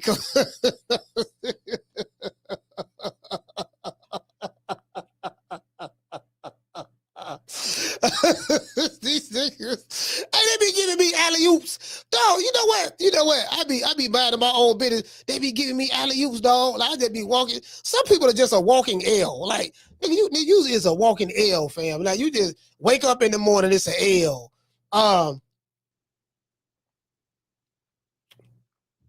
Just, some motherfuckers just a walking L, fam. God damn, dog. You know what I mean? You get what I'm saying? I love, this. I told y'all, the best thing cracking in boxing in America is the boxing dads. The boxing dads is what's cracking. You know what I mean? To be fair, the boxing dads is what's two in particular. Dollar Bill. I think Dollar Bill is the leader of the boxing dad. Dollar Bill is the first one Dollar Bill is the one that kicked the doors open for the other boxing dads. If I got to give somebody props, I got to get at the Dollar Bill. Dollar Bill is the one who kicked the door in for the boxing dads. He gave the other boxing dads courage. He showed them that they too can stand out and speak up. And you get what I'm saying? He did that. I gotta give him his props on that. And then Brian Norman, he off the chain. Off the chain. Hey, Brian Norman see you off the chain. Yeah, where that nigga Bill Haney at? I ran that nigga off the block. Hey, listen, I ain't never been Brian Norman Sr. ran Bill off the block. Bill don't even want to talk. Bill said, yeah, I'm studying. Bill said he's studying right now. I'm like, damn, Bill, you can't walk and chew gum at the same time. You do know that, right? Yeah, no, I know. This one here different. This one different. See, this ain't like the mother cat. This one here different. You get what I'm saying? We gotta pull out the big guns on this one here. Hey, we gotta pull out the big guns. We gotta pull out the big guns. Shit, they don't win, but they running up mountains and they meditating, they doing yoga. I'm in, boy, man, shit. I mean, they doing every goddamn thing. They talking to the Dalai Lama. That's what I'm hearing now. Say, God damn, Bill, y'all ain't do this for Lomachenko. God damn, why you doing it for this dude? Hey, J-Rock, what did he say, J-Rock? He said, I don't know. I can't see you rocking the purse, even after the joke, coach. Nah, hell no. Hell no, you know what I mean? But but mama ho. Mama ho. Y'all remember that song Everlasting Bass? Everlasting Bass. You know what I mean? Mama ho. Yeah, mama hoe, man. Yeah, you know what I mean? Yeah, mama hoe, man. You know what I mean? So, you know what? I say that name so much. I'm like, nah, I kind of like that name. I say it so goddamn much. You know, it's like that. It's mama hoe. I can't, you know, when I see her, that's what I think about. I think about mama and hoe. Shout out to Lil Jessica. What's going on, sis? Hey, what you say? Nah, he said, nigga ain't studying this hard since grade school. he said he studied this. He said, nigga, that nigga Bill studying, boy. He in the lab. Shout out to the Martin. He said, if the Dama Llama can't help them, nobody can. Man, look here, man. This man studying, boy. Shit, this man studying. Hey, listen. This man studying. Bro, like, man, this man study. Dead meat. One dude, like, man, hey, man, hold on. Where you at? Shit. Hold on. I'm looking at this spot. I'm looking at old garbage ass Malik Scott too. And I remember I showed y'all I got to do a video on this one too with Malik Scott. They asked him whose fault it was. You know, why did Wilder turn out so trash? The man was with you for like 5 fights. He was with you for like 5 fights. Let's see. Okay. You lost to Tyson Fury 3rd fight. The 2nd fight was kind of your fault too. You was in the camp, so we gonna put that one on you too. But we know just partially. So, but he lost the 3rd fight. Then he beat Robert Alina, his sparring partner. Then he lost Joseph Parker and Zaylee Zane, made him do the 360. So out of the 4 fights he worked with you, solo, he's 1-3. You get what I'm saying? He's 1-3. And had it been anybody else other than this sparring partner that some say took a dive, he might have been 0-4. Fucking with doggone Malik Scott. To this day. Man, good talking to that nigga, man. What did I say about Malik? No, I ain't gonna lie, Malik Scott, he a nice guy though. Hey, Miss Black Panther, what's going on? Mo Easy, Broward County, stand up. Broward, stand up. Hey, Mo Easy, you ain't see this up. I ain't show y'all. Hold on. That's the little YN right there. He playing with his hair right now. Let's see. Yeah, Mo Easy, you ain't see this here. You ain't see this here.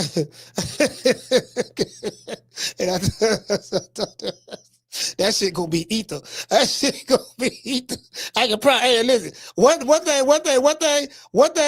I can promise y'all. Listen, one thing I can promise y'all. One thing I can promise y'all about that upcoming video. Hold on. Do I have it? No, I ain't got it though. But I got rid of it. I got rid of it, but it better be lucky. But anyway, there go AB right here. I like that though. Yeah. 50 push-ups. Let's go. Come on. Let's go. So AB, now they in the strip club. He talking about 50 push-ups. Let's go. Record it. Nah, come on. Okay. AB training, Mo Easy. He training. You get what I'm saying? Big boy push-ups. Big boy. He doing half push-ups. He doing 3/4 push-ups. He doing half push-ups. Ain't nobody going down in the bucket. They ain't going down in the bucket and coming up like they supposed to. That's okay. But at least he doing that. I get what people walking by him. People walking by. You got a lady right here. Lord have mercy. Stomach hanging. Her stomach hanging. Oh, you can't make this up. Man, you can't make this up. Man,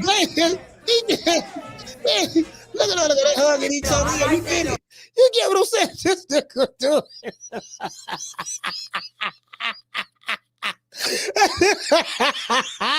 This strip club. Hey, this nigga in the strip club. But you could call me the can man, because anybody can get it. Africans, Americans, Dominicans, Mexicans, anybody can get it. This nigga in the club doing push-ups in the club with a YN. Hey, his hair is all on the ground and shit. I say he got that Mama Hopefield. He got that Mama Hopefield special going on, but his hair ain't. I'm gonna tell you young niggas right now. I'm gonna tell you young niggas right now. Hey, what it say? Mr. Borer, he said AB is now a motivational coach. Yeah, man, I like that. But listen, Mr. Borer, check this out, fam. Check this out. Check this out, my brother. Where you at? Where you at, my brother? Hold on. See. Hey, shout out to A-Sal T. He said, hey, coach, did you see Bomac getting two-tone ass? Yeah, I saw. I know, I didn't see all of it. I saw some of it. Somebody sent me a clip of it. I mean, Bomac was right. You get what I'm saying? I mean, tone, you know what I mean? Like again, like a lot of these dudes, they are who they are. And you can just see all of the content that they made prior. And then, like I said, the same people who hated them yesterday still hate them today. That's just what it is. And they use double standards and stuff like that. And that's fine. That's cool. It is what it is. You know, Tone like the troll. That's what he does. He's a troll master. So, Bomac got caught up in that. That's what he do though. You know, he hate Bud. He got a right to hate Bud. It is what it is. A lot of them niggas hate Bud. Every time they bet against him, they lose. A lot of them niggas hate him. They hate that black nigga from Omaha. Shout out to Ricky. Hold on. Shout out to Ricky. Hey, okay. Dropping that quarter over. Bam, dub with your boy. Hey, Leroy. Super chat received. Playtime's over, boy. Hey, he say, Coach, AB doing them LDBC push-ups in the club. Hey, look here. Check this out, though. What thing I say about AB, though? What I do like about it, AB is in there training. And listen, AB is in here training. You get what I'm saying? AB in here training. I'm like, man, okay, so, and guess what? The YN, he could have had a switch in his hand. He ain't had no switch in his hand. He could have had a yapple. Down from the bar, there's a platform stage. People pimping, sharp as razor blades. Yeah, listen, he could have had a yapple, but then I said, you know what? Let me go over here and listen to this young nigga music. Let me see what he got going. I said, okay, here.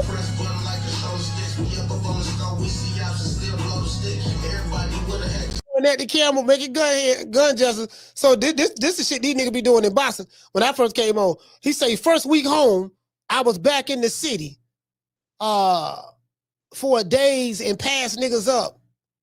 I was back in the city for days and passed niggas up. I'm trying to read what he's saying right here. I know you niggas can't F with me in the city, hands down. See, this is, all right. See, this is YN talk. Like, yeah, he gonna be. Let's go right here. Okay, not a diss. Okay, he's pointing the gun. Okay, all right. I already know what time this is. He say first show out, stay tuned. He say he got a lot of mute. No, yeah, see, this part of one of these drill rappers. I ain't going to your show. No, I ain't going. I'm just saying, they're gonna be okay. Yeah, we probably gonna be reading about him soon. This be doing push-ups with, and that's cool. Okay. Okay. Okay. All right. Okay. Okay. You thought it was a joke. Okay. Yeah. So this is. Okay. All right. Okay. So we know what this is. We know what this is. So this who AB is doing push-ups with. So I'd rather see the young man doing push-ups in the club than doing anything else. Now he do have a song that I heard talking about switches and bodies. The switches and bodies thing. I don't know if I want to be around nobody talking about switches and bodies. Cause we see what's going on in the rap. Niggas getting shot, killed left and right. So the switches and bodies thing, I can't. You know what I mean? But AB on that type of time. So AB on that type of time. He's still talking about going back on the corner selling bricks. So I read that one already. He's still talking about going back on the corner selling bricks. And I think AB what? How old is AB? About 36, 37? Adrien Broner. Let's look him up. Yeah, see that shit right there. That shit right there gonna get your ass 1,000 years old in the graveyard.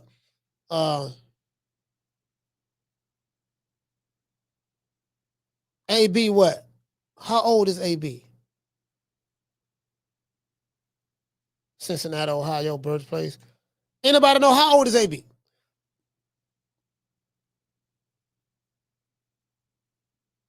about 30. He about 36, right? Broner he about 36 years old, right? Something like that. And what did say, Ricky? You say 36? Yeah, so you know. He 36.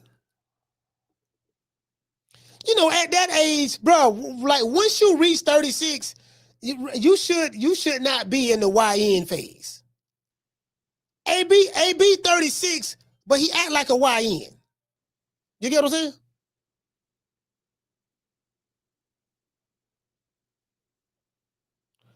AB 36, but he act like a YN. You can't be no 36-year-old YN. You can't do that. Caller, what's your name? You calling from? Yo, this Rob from Philly, man. Rob from Philly, talk to me. Hey, yo, man, say, that nigga Terrence Crawford, hey, why he ain't moving up no more? I don't know. Maybe you should ask him. Nah, man, I'm trying to figure out why he ain't moving up, because the Mexican monster waiting on him. I mean, we waiting on a nigga. He talking about he the greatest and shit. Nigga, you ain't the greatest yet. Nigga, you gotta beat David Benavidez first, nigga. You won't be the greatest. Step your ass up to the plate, to the big dog. Bring your ass to the big dog league. Now, if you beat David Benavidez, they're gonna give you your respect. But you know you gonna get your ass knocked out in the first round, homie. That's easy money, homie. I put everything I had to my name on that nigga David Benavidez, knock that nigga out first round.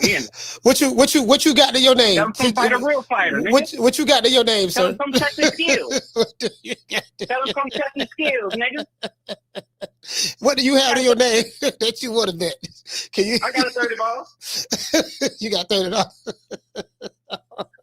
Drop the whole 30 on that nigga. Yeah. Hey, you funny, man. You funny. He said, you funny, the motherfucker.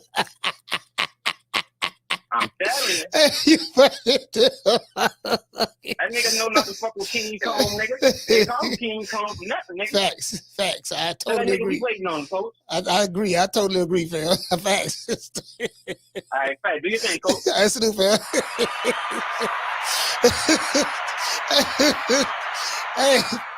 Listen, shout out to the brother, man, Rob from Philly. It always be the broke nigga all about, yeah, man, I put everything on it. You ain't got nothing to bet. Let me tell y'all something. The nigga, listen, this is a telltale sign. Motherfucker, hey, listen. Motherfucker gonna say they gonna put everything on it, they ain't got a goddamn thing. Nigga, I swear to God, nigga, I'm putting everything on it, everything. Okay, all right, okay, look, all right. What you putting on? Okay, what's everything? Let's deal with that. Okay, see everything, right? Cause we gotta put this money up front. We gotta put it up front, right? That's how we do this. We don't go off nobody's word. We need to put the money up front. That's how we get that established. That's the school I come from. You know what I'm saying? So, but my brother said he had $30. Shout out to Rod. Rod funny than the mug. He said, tell that nigga to move up and fight David Benavidez if he want. Now, if he beat him, and this is what I be talking about. I shout out to Rob. I know he was just trolling. But this is what I be talking about for real though. Like these new boxing fans, like the celebrity boxing fans that's in boxing, that's what they do. They move the goalpost so much you can't beat them. I can't beat you, dog. I can't beat you like that, fam. They move the goalpost too much. They'll say one thing. Okay, now if he beat Mothra, then I'm gonna give him his props. Then when you beat Mothra, Mothra wasn't the same Mothra that fought Gamera. That wasn't the same Mothra. That was a different Mothra. All right, well, tell him to fight Megalodon Godzilla. If he beat Megalodon Godzilla, then we'll give him his props. He go up there, beat Megalodon Godzilla. Man, Megalodon, come on, man. You know that wasn't the same Megalodon. Man, Megalodon was going through a lot before that fight started. You fought Megalodon at the right time. You always fight him. Bro, like, I'm listening to this nigga, right? This is nigga that they call the boxing voice. This dude is hilarious. And he sound like Fat Albert. He sound like he's a real fat guy, and he can, like, he talk like he got a real heavy tongue. And he say, now I'll tell you what, he said, Crawford, he beat Canelo, but he always fighting people at the right time. Yeah, so he caught Canelo at the right time. He caught Errol Spence at the right time. He caught everybody he fought at the right time. I was like, God damn. Hey,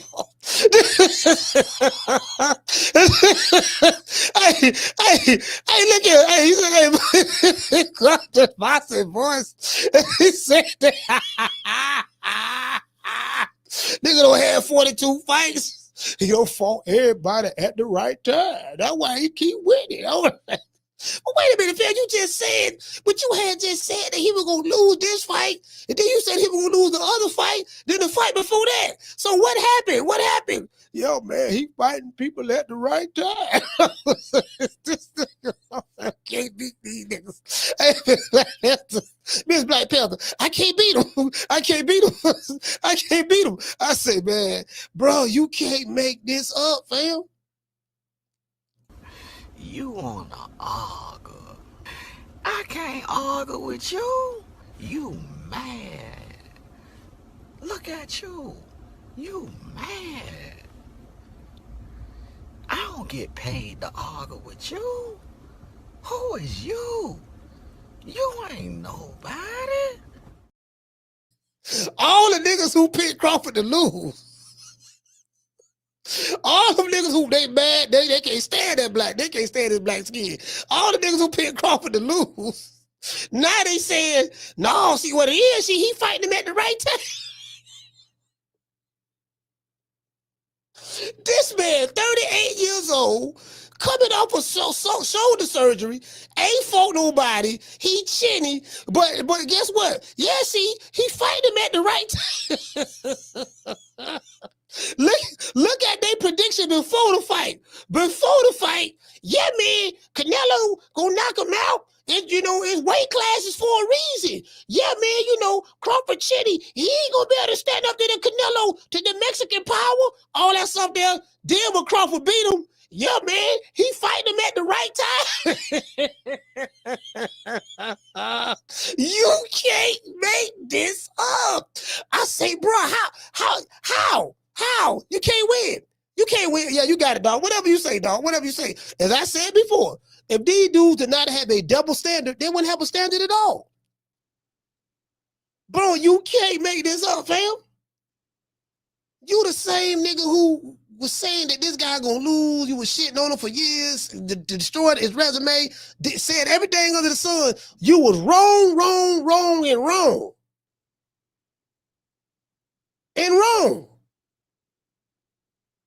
And instead of saying, you know what, man, I was wrong, man, I've been hating on niggas so long, I was dead wrong, man. You know what, man, fuck it, I'm done. I'm done. This shit ain't working. Now they move the goalposts again.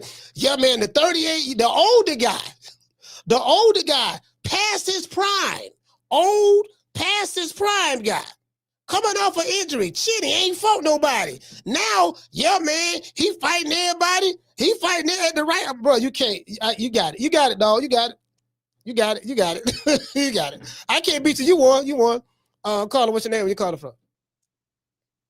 Rod, Texas. Rod from Texas. Talk to me. Yeah, that's a weird argument they're making, catch him at the right time. Honestly, bro, like if you look at any fighter, including Canelo, including Floyd, including Oscar, anybody, they all got the right fights at the right time. You know what I mean? It's rare you see a prime versus prime guy. You know what I mean? Like Canelo got Triple G at the right time. You know what I mean? Like that's just the way boxing lines up most of the time. But I want to see Boots fight Crawford just so we can get that passing the torch that Canelo was refusing to do with Benavidez. And boxing doesn't have any stars once these two are gone. Tank Davis, he's a pretty good name, but he's got one foot out the door. So I would like to see it, but if it doesn't happen, I'm not going to be too mad because they're two different eras. So with a fight that doesn't happen, if that fight doesn't happen, I think it has to be Ortiz. It has to be Ortiz, man, versus Boots. Like, we need stars, man. They need to push these guys to fight, man. There's no more. We can't afford this no more, man. Like, Canelo Crawford was the last one. I mean, what do we get after that? We got David Benavidez. We have Vergil Ortiz. We have Bam Rodriguez. Bam doing this thing. We have what's the guy? We got Abdullah Mason. We have Shakur Stevenson. We have Cormel Moten. You know. Yeah, they're coming up. Yeah, we got those names, but I'm talking about that next level that appeals to the casuals. Like we don't like Bud just crossed over and he's about to retire, and it's not his fault because nobody wanted to fight him for years. So it wasn't his fault. He was in the same dilemma Triple G was when everybody was ducking him. So and Canelo's been shot for years. I've been saying that for to everybody that will listen. Nobody will listen. Why you say Canelo was shot? Like why you say that? No, he is shot, but I think Bud, it wouldn't have mattered. I think Bud beats him at any year because of the styles. But when you see the wins that Canelo has had, they don't age well. Like all these opponents show how terrible they are once they move on and lose and fight again. And his catching counter style, he hasn't been using that fluid waist and head movement no more. I mean, I've been saying he's shot for a while. I mean, but I still think Bud outclassed him to the point where you're like, all right, Bud beats him no matter what age Canelo's at. But that's what I'm saying about we got Canelo out the door, Bud's days are numbered, and I don't know, man. We got to see these fights. Boots and Ortiz, we got to get it. All right, shout out to Rod. Texas, stand up. I don't agree with that. Canelo ain't shot, man. You know what I mean? I don't agree with that. I don't agree. Hey, shout out to Mika. Mika, what's going on? What's going on, Mika? Yeah, so I get it, dog. I get it, dog. Like, bro, again, I'm so spot on in my analysis when it comes to a lot of these guys. Like, I know this shit like the back of my hand because I've studied them, and that just the shit is funny as hell. And then once you understand how, because I say it all the time, the dudes who hated you yesterday still hate you today. And I tell Bud this all the time when I talk to him. I see them same motherfuckers, someone who's trying to give you a little props now. They were just shitting on you yesterday. They still hate you. And then now they gave them a little props because they ain't have no choice. Now they going back to hating again. So, they always going to go back to what they're familiar with. And that's just the reality of the situation. I mean, to me personally, I don't think it's a big deal. It's a good thing. It's a good thing. I think it's a good thing. You get what I'm saying myself, because those guys have really helped him a lot. They've helped him a lot because they keep his name alive, and then they keep it like, it becomes an obsession at this point.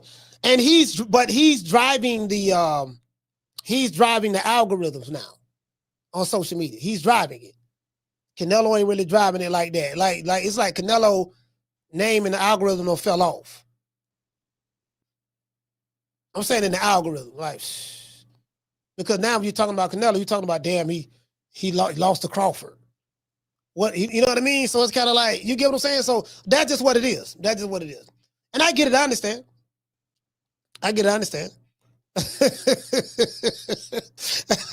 Hey, Style T, what's going on, Phil? Hey, what you say, Dr. Tony? He say the stars are coming. Bam, Abdullah, Emilio Vargas, Brian Norman, Carmel, and others. Yeah, see, hey, Dr. Tony, this is what I'm talking about. I'm with you on that. Listen, Dr. Tony, I'm with you on that. Like the brothers say, Rob called from Texas. He said, we ain't got nobody. And I'm like, no, we got Vergil Ortiz, you got Bozy Ennis, you have Cormel Moten, Abdullah Mason, Bam. Motherfuckers can't be talking about Bam. You know what I mean? Emilio Vargas, B. Norman. You know what I mean? Like we got David Benavidez. We got some guys. We got some guys over here. Now, the superstar era, we don't have any superstars, so to speak, but we got some guys that's up and coming. We gotta let all of that develop. We have to let all of that develop. You get what I'm saying? So that's just the way I see it. Shout out to Naj. What did he say? He said haters are great promoters. I mean, yeah, absolutely. Absolutely. Bro, check this out. Still talking about Terrence Crawford right now. Because these dudes' favorite fighters ain't doing nothing. So Bud is the guy that they gonna talk about. That's who drives the needle. The numbers don't lie. When they do shows talking about anybody else, look how many people in their chats. Look how low the numbers is. The content creator knows. The content creator knows, trust me. You know who moved the needle for your platform. You get what I'm saying? So that's what it is.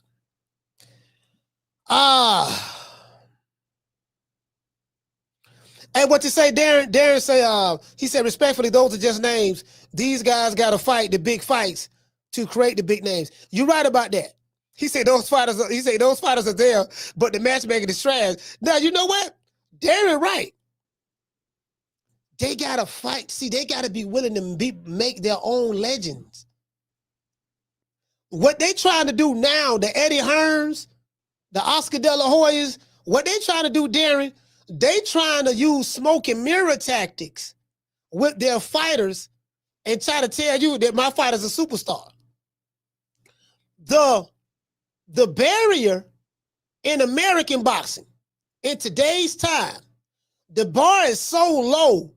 Like anybody's a superstar now. If you in the gym jump roping real good, that makes you a superstar. If you got swag and know how to dress, that makes you a superstar. If you got nice cornrows in your hair, that makes you a superstar. If you got some YouTube channels who crazy about you and make 1,000 videos about you, that makes you a superstar. Or even if they don't like you, they're gonna continue to make videos about you because the guy that they like ain't doing shit. They ain't nothing to talk about. So you get what I'm saying? So I get it. I understand the business model. I do get it. You know what I mean? So it is what it is. But yeah, but that's all it is, fam. I totally agree. They got to fight each other. They have to be willing to risk it. That's what made boxing what it was.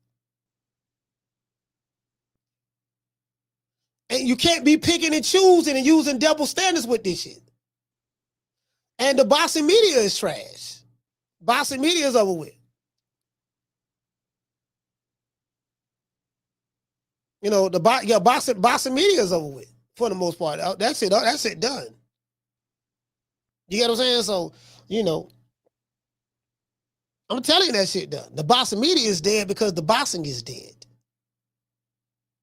The boxing media talks about what? Boxing. If there's no boxing, then the media got to be creative. Okay, what we gonna do? Let's talk about Terrence Crawford again. True.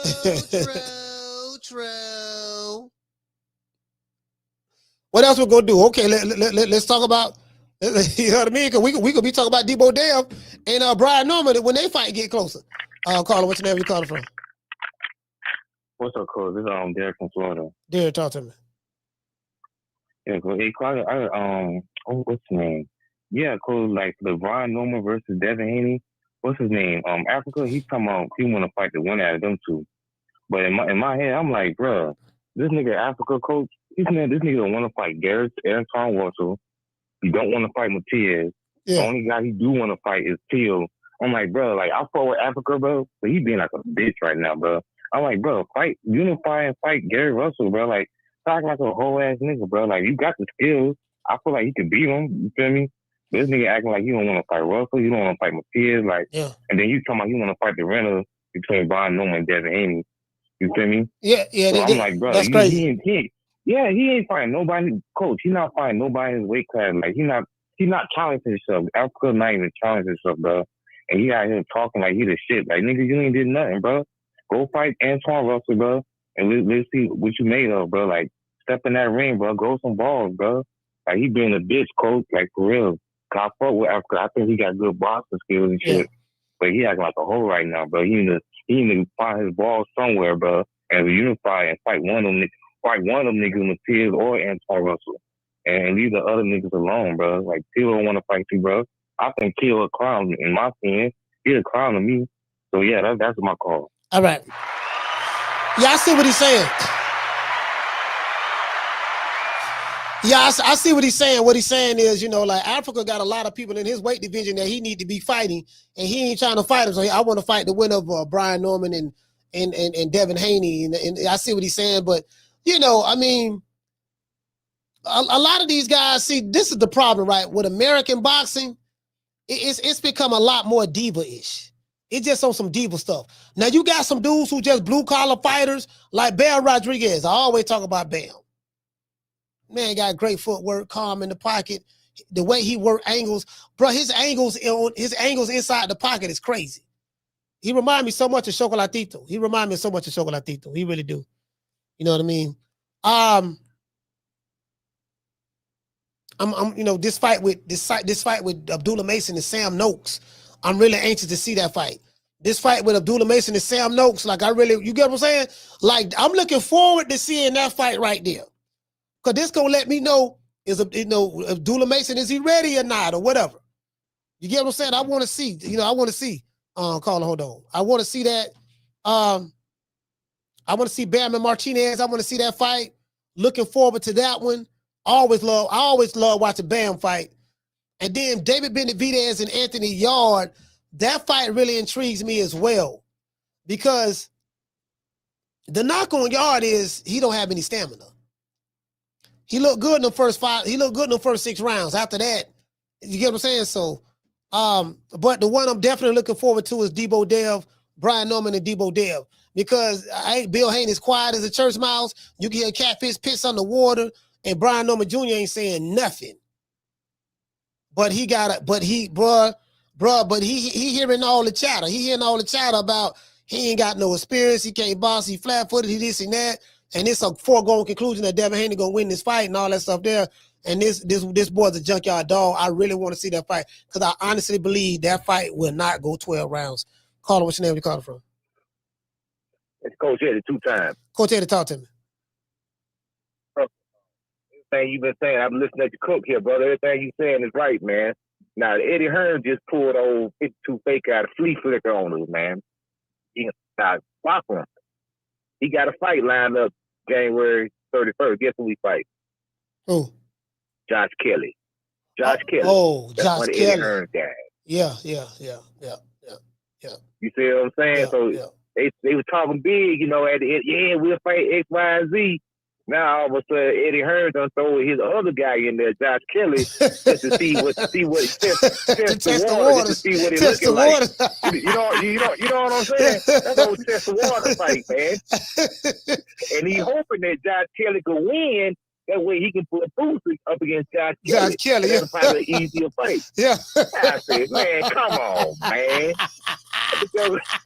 That joke don't have no flea flicker on us, man. Hey, yeah, so he hoping Josh Kelly knock Bachram off, so then he can match Bachram up, so he can match Josh Kelly up with Boots, because he think that'll be an easier fight for Boots, Josh Kelly. Yeah, I see what you said. The old 52 fake out. Yeah, man, talking all that noise, man. They gonna match him up with Josh Kelly. Not to mention, Josh Kelly turned down the Boots fight. So I mean, what's really? It's like everybody ducking, man. So I wonder how much you gonna get paid to fight Bachram. He turned down $500,000 to fight Boots. Is he gonna take that same $500,000 to fight Bachram? I just don't know what's going on. There's too much ducking and cherry picking and too much politicking and too much maneuvering going on right now, man. I don't know what's up. Eddie Hearn slick, right? I like Eddie Hearn because he's slick. Fast Eddie. I wouldn't buy no car from that dude. Fast Eddie. You used car salesman, man. Yeah. That's what Eddie Hearn is. He good though, Coach. You got to give him credit now. He good. He good at what he do. Yeah. But you can't trust old Fast Eddie. But that's my call, Coach. All right, shout out to Coach Eddie, man. Hey. Well, I don't know. Hey, look here, man. Hey, look here. So they say, hey, I'm like, why, bro? This how you know it's flim flam. Why Boots ain't fighting Bachram? Why? I be telling y'all, bro, this shit so smoke and mirrors. Like these dudes today, they ain't that. It's a handful of them that's that. Bam is that. Bam is that. A new way, he's that. Usyk, he's that. Crawford, he's that. Some more fighters out there. Abdullah Mason, he's that.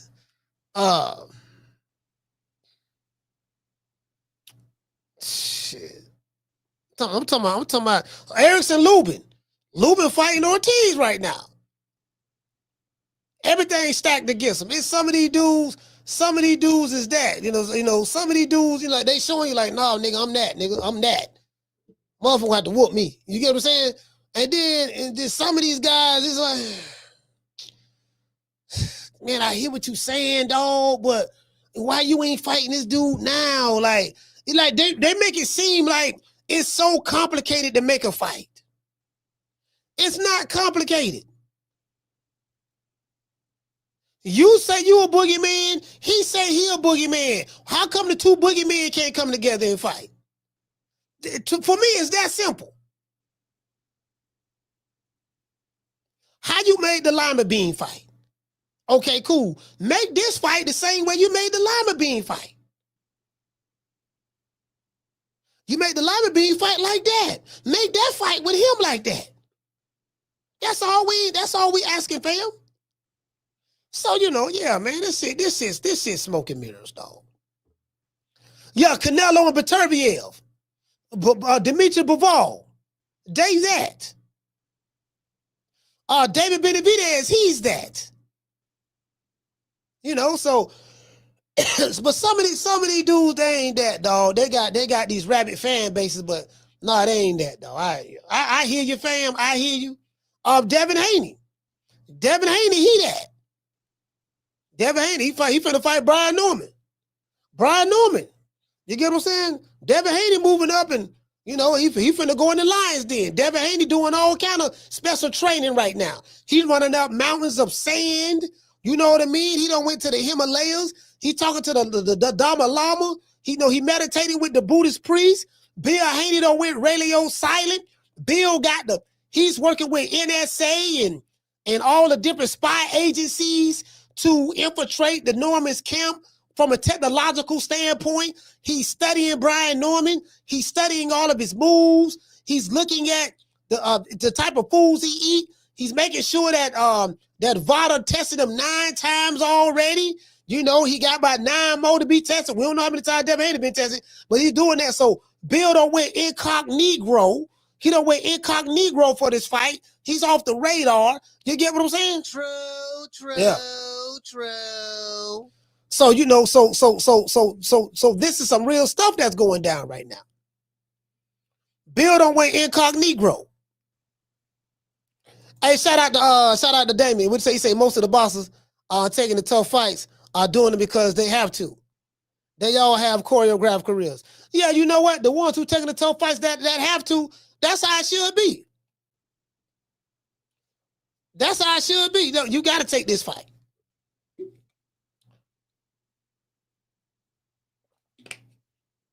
You know, when you have a promoter, you're gonna be moved around strategically. You know, to be honest with you, across the chessboard, you're gonna be moved around strategically. Some fighters, not all fighters. Sometimes you can have a promoter, and you could be that fighter that the promoter don't give a damn about. So I disagree with they all have choreographed careers from that aspect. But you're right about that. You know, the guys, but you're right about this part. Most of the bosses that's taking the tough fights, they have to. I agree with that. Because some dudes, they ain't got no choice. The promoter may not believe in you. You know, we're going to throw you in there with something. See, they were doing Brian Norman like that. We just going to throw you in there with this dude. You didn't look good against the Quentin Randall fight. So they kind of like didn't give a damn about him anymore. Then they threw him in there with another guy, a fight that they didn't think he was going to win, and he won. Then they threw him in there with Centillion. Centillion gonna beat his ass. You got to fight Centillion. I think that was in San Diego in his own backyard in front of all of these people. Centillion was 32-0. He's a knockout artist. Yeah, we already know you ain't gonna win that fight. So they threw him to the wolves in that fight, and he fought around and won. Not only did he win, he stopped Centillion. Then they threw him in there with Cuevas. Then they threw him in there with Jin Sasaki. Now Top Rank believing in him. They're like, man, this nigga, he's stopping motherfuckers. But so the fighters that you can always tell a fighter that the promoter don't really give a damn about. If they just throw you to the wolves, and just have you fighting anybody, you know, the fights that people don't think you're gonna win and you keep winning, then that's when they catch on. That's when they catch on. They'll throw you in there. They'll throw you in there with just, okay, this dude, he ain't gonna win. Damn, that nigga won. Okay, throw him in there with another tough nigga. Oh, that he ain't gonna win. Then when you go to beating these tough dudes, making it look easy. When you go to beat them like that, like that's what happened. That's what happened. You get what I'm saying? So it is what it is. So I mean, that's just how it go down, you know. There's always sometimes that outlier fighter, like he defied the odds. He defied the odds. Bernard Hopkins was one like that. B-Hop. Y'all look at B-Hop career. B-Hop got it the hard way. That's why I like B-Hop. I like Bernard Hopkins. I like B-Hop. I mean, I don't like him, you know, I don't know him personally, but I'm saying boxing career, like B-Hop, they didn't do him no favors. Some fighters, you know, you ain't got no choice. You got to go to Philly. You got to fight Benny Briscoe. You got to fight doggone Bobby Watts.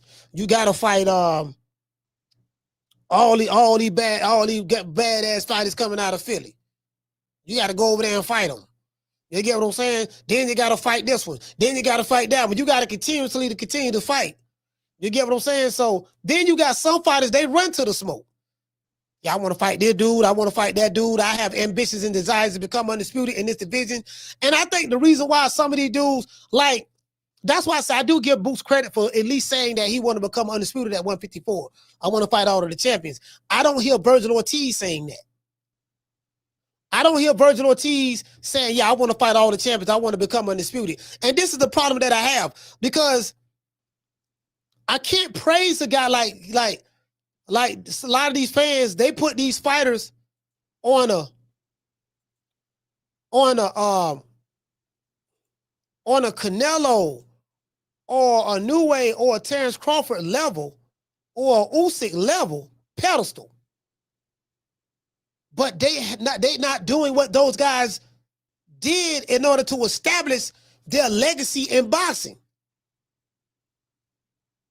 When you think of Canelo, you're going to think about legacy fights. When you think of Crawford, you're going to think about legacy fights. When you think of, and it took him 17 years to become an overnight sensation. So that's when you know that's a fighter that got it the hard way. For 17 years, he was being dismissed, ain't fought nobody, ain't did nothing, this and that. Now I was like, yeah, he proved me wrong for 17 years. But now, boy, I still don't like the nigga. So, it is what it is with that. But the Canelos, the New Ways, you like, you know what I mean? Dudes becoming undisputed in multiple weight divisions. Like, give me an American fighter that's doing that. Or that's speaking of doing it. I want to become undisputed in multiple weight divisions. Like I remember this. Y'all remember this? I know y'all remember this. I'm sorry? 160 is my weight division. I want to unify. I want to get Golovkin in the ring. I want to bring him to Houston. You know what I'm saying? I want to get Canelo out here to Houston. If they really to come down to 160, this is my weight division. You get what I'm saying? So as I said before, like these guys have to, fit my I got a boxing criteria. That's all. You know what I mean? So I mean, if they ain't fitting the criteria, dog. I said this dude moving, man. This dude ain't moving right, man. Shaking like this man moving. I'm telling you, this man moving real carefully, bro. Like, I see what's going on. Listen, I don't give a damn what big YouTube channel say what. Them niggas is just capping. I already know they capping for the for the establishment. We already know that. I ain't trying to hear that. I get it. They pandering to their fan base. I get it. That's fine. Cause I see through all that shit. This was really going on. Ain't nobody going for that. Let's give everybody a round of applause.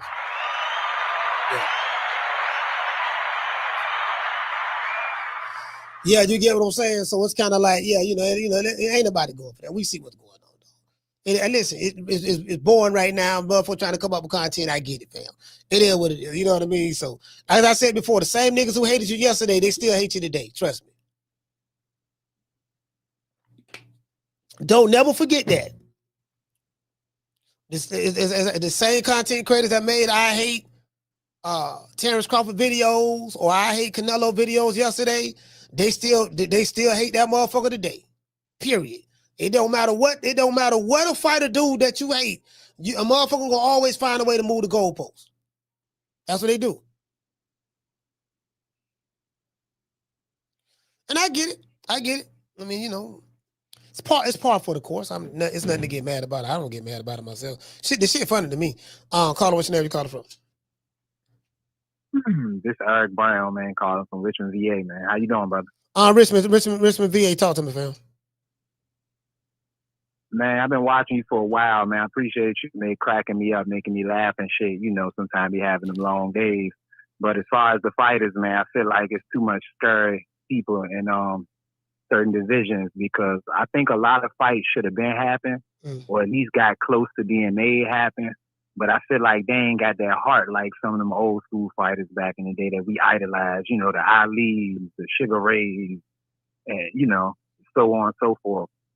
You tell me, what you think about that, bro? You talking about why is Tank? Why? My bad. Why is Tank getting ready to fight Jake Paul? What the fuck is going on? Well, what's really going on? With this sport? Well, this is the thing, right? Like we don't have a boxing culture in America anymore. Unfortunately, that culture has left. So it's become more. You know, I look at American boxing now. It's kind of like more love and hip hop of boxing. Mm-hmm. It's more like the star fighters. Star fighters have always carried the sport. The star fighters in America, you have the older guys in Crawford and the Canelos, but then the young guys that's coming up, they don't have the mentality that the young Hearns had, or the young Hagler had, or the young Sugar Ray Leonard had, and Duran's had. So, you know, they don't have that mentality. That culture, that was a different time in culture then. That culture is not here now. Now it's all about cloud and, you know, I ain't really got to fight you. And it's about putting butts in seats and you ain't fought nobody. I don't have a desire to become undisputed, but I want to attach my name to somebody that's doing something great. So that's what it's all about. It's about everything other than boxing. That's a fact, man. That's crazy, man. You heard from Gray recently, man. Gray said Gray calling up. I got to call Gray. I heard from him in a minute, man. I got to call Gray, man. That man got to be Bernie Mac's cousin or something. Because when I say that's what the hell I thought he was, ain't no way. Man, playing tricks on me, man. But it got to be that good too, man. Appreciate you, coach. It's an honor, man. And keep up the good work. Don't listen to the haters and the naysayers. You feel me? Yes, sir. Keep doing what you're doing, brother. I appreciate you, fam. Yes, sir, man. Richmond VA, stand up. Yeah. You know. Listen, man, like I'm gonna tell y'all like my mama told me, and I told y'all, and I tell y'all this all the time on this show. Like my mama told me, she say, son, if a motherfucker don't like you, there's nothing that you can do to make them like you. Period. I've been doing this shit a minute, so you can't never go out of your way to try to please your enemies. Because your enemies are disingenuous in the first place. Same nigga that was shitting on you yesterday, they still shitting on you. You get what I'm saying? So it is what it is. So never listen to a motherfucker who don't like you. You know what I mean? Shout out to Dr. Tony. What did he say, fam? He say Coach Garcia said Junto and Bam was supposed to happen on the Benavidez undercard. That would have been fire. Yeah. Woo, Lord have mercy. Bruh, listen, fam. Yeah. Dr. Tony say, Coach, I think Tank had to put PBC on his back because they're broke. Jake Paul payday will keep PBC on life support. But this is the thing, though. The Jake Paul, well, unless Tank is giving the PBC part of his money, I don't know if you noticed, this fight is not being promoted by PBC. This fight is being promoted by Jake Paul, MVP Promotions. When you look at the promotional banners, you don't see nothing PBC on there. You don't see no PBC. You don't see no GTD. It's all MVP and Netflix. You get what I'm saying? So, you know, unless he gonna get him a cut, unless he gonna give him a cut of their cheese, something of that sort. But you know it is. Let's give everybody a round of applause.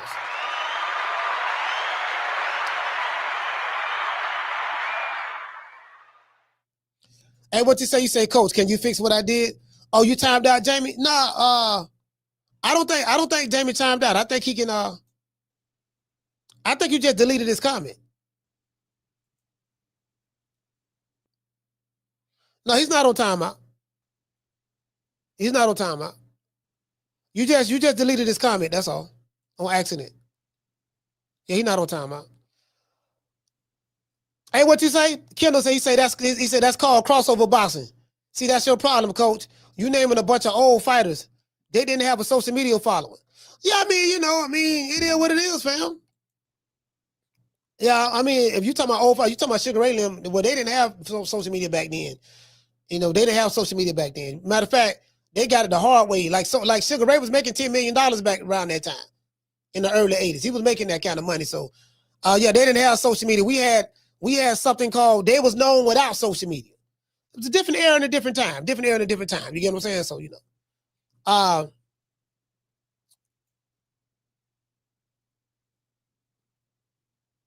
hey, what you say? He say a percentage of the 40 million won't help the PBC. Yeah, because Tank getting 40 and Jake getting 60. It's $100 million fight. So you could just look at what the equivalent of that pay would be now. Shit, when Sugar Ray Leonard and Hagler fought each other, Hagler made more money than Sugar Ray Leonard. Steve Kim told that story.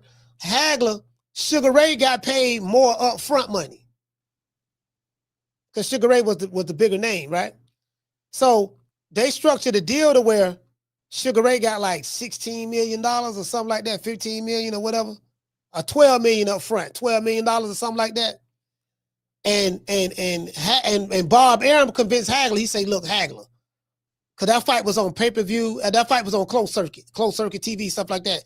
He said, "Listen, if you take a low guarantee, you stand to make so many more millions of dollars than Sugar Ray Leonard on the strength of the pay-per-view and the live, not the live gate, the pay-per-view and the closed circuit sales." So Hagler took that advice and he ended up making way more money. Not way more, but he ended up making more money than Sugar Ray Leonard. Sugar Ray made more on the front end, but then that fight did so well, Hagler ended up making like $20-some million. True. Back end, the back end. Yeah, Hagler. You get what I'm saying? Yeah. That was a smart move. Now, if the fight flop, it's a bad move. That's why if you're a fighter today, if you're with the PBC or whoever you with, and they're offering you a low guarantee, and they're putting your fight on pay-per-view, and they said you're going to get 85% of the pay-per-view sales, baby boy. Well, listen, what we're going to do. We're going to get you a whole head cheese sandwich, a pork chop bone, some neck bone soup, you know what I mean? Or some chicken wings, a case of Coronas, $75 gift card, and you're going to get the rest of the $10 million that you're looking for on the back end. If you falling for that right now, 2026, just slap yourself. True. It is what it is, man. Shout out to the Tenderonis, the PYTs, and the Honey Dips. And shout out to the Face Box. Hey. Yeah. Oh, that look good. How much fun?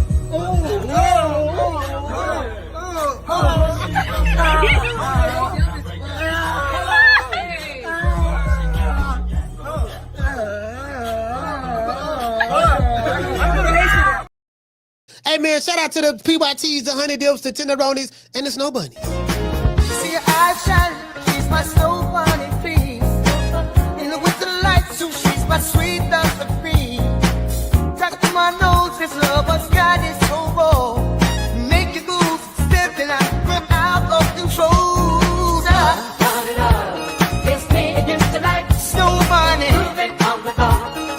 Everything's alright, got that smooth soul feel. No, that's next to feel along. With my snow bunny love, we're party by the night. See your eyes shining, she's my snow bunny, please. In the winter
Yeah, man, you know, a little bit of Snow Bunny love, man, backed by popular demand. The hood most requested song.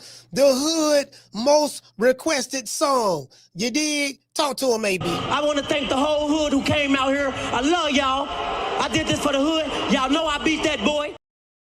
Yeah, man, you get what I'm saying? Shit, they paying shit. Now motherfuckers get paid and they talking about something. There's a lot of money in boxing. Fighters get paid a lot more money in boxing today. That ain't true. Ask Lima Bean. Lima Bean got paid 2 Philly cheesesteaks. Johnny Rice is doing unarmed security right now in Las Vegas.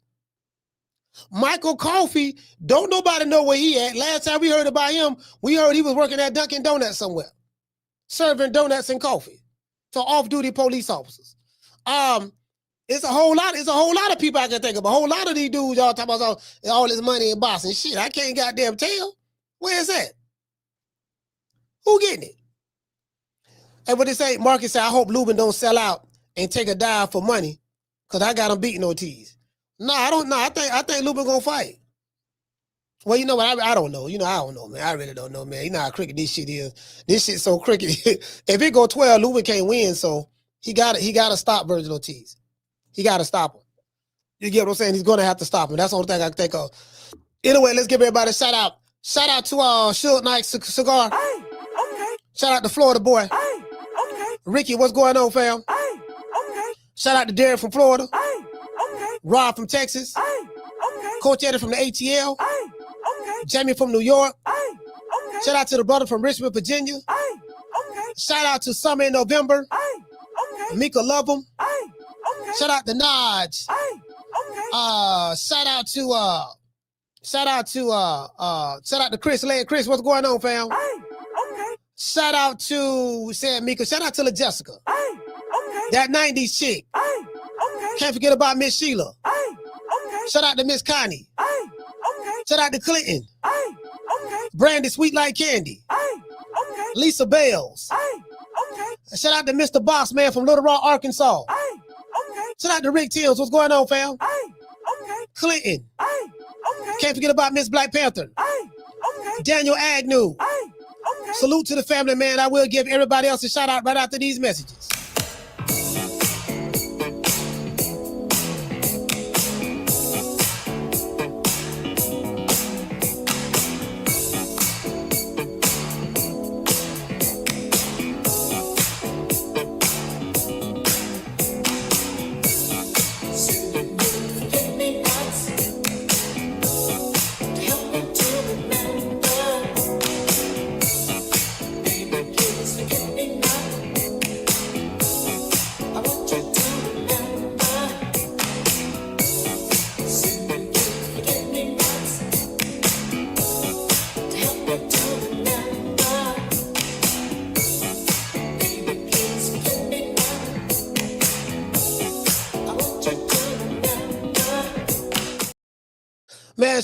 Man, shout out to Boston Latino. Hey, okay. Shout out to Miss Connie. Hey, okay. Shout out to Naj. Hey, okay. Shout out to Daniel Agnew. Hey, okay. Shout out to Mika. Hey, okay. Shout out to Harlow Davis. Hey, okay. Shout out to Kendall Price. Hey, okay. Shout out to my main man, Keith's Bulldogs. Hey, okay. What you say? Shout out to Wu Fair. What you say, fam? He said Coach thoughts on Bowman crashing out on the Bud Hater. I mean, you know, I really don't care. You know what I mean? Either way, you get what I'm saying? Bomac gonna defend. He gonna defend Bud. He gonna defend this guy. Understandably so as he should. That's his guy, and you know, they hate on Bud over there. They have a right to continue to hate. It is what it is. Their videos, they put out plenty of videos saying, displaying their hatred. It is what it is.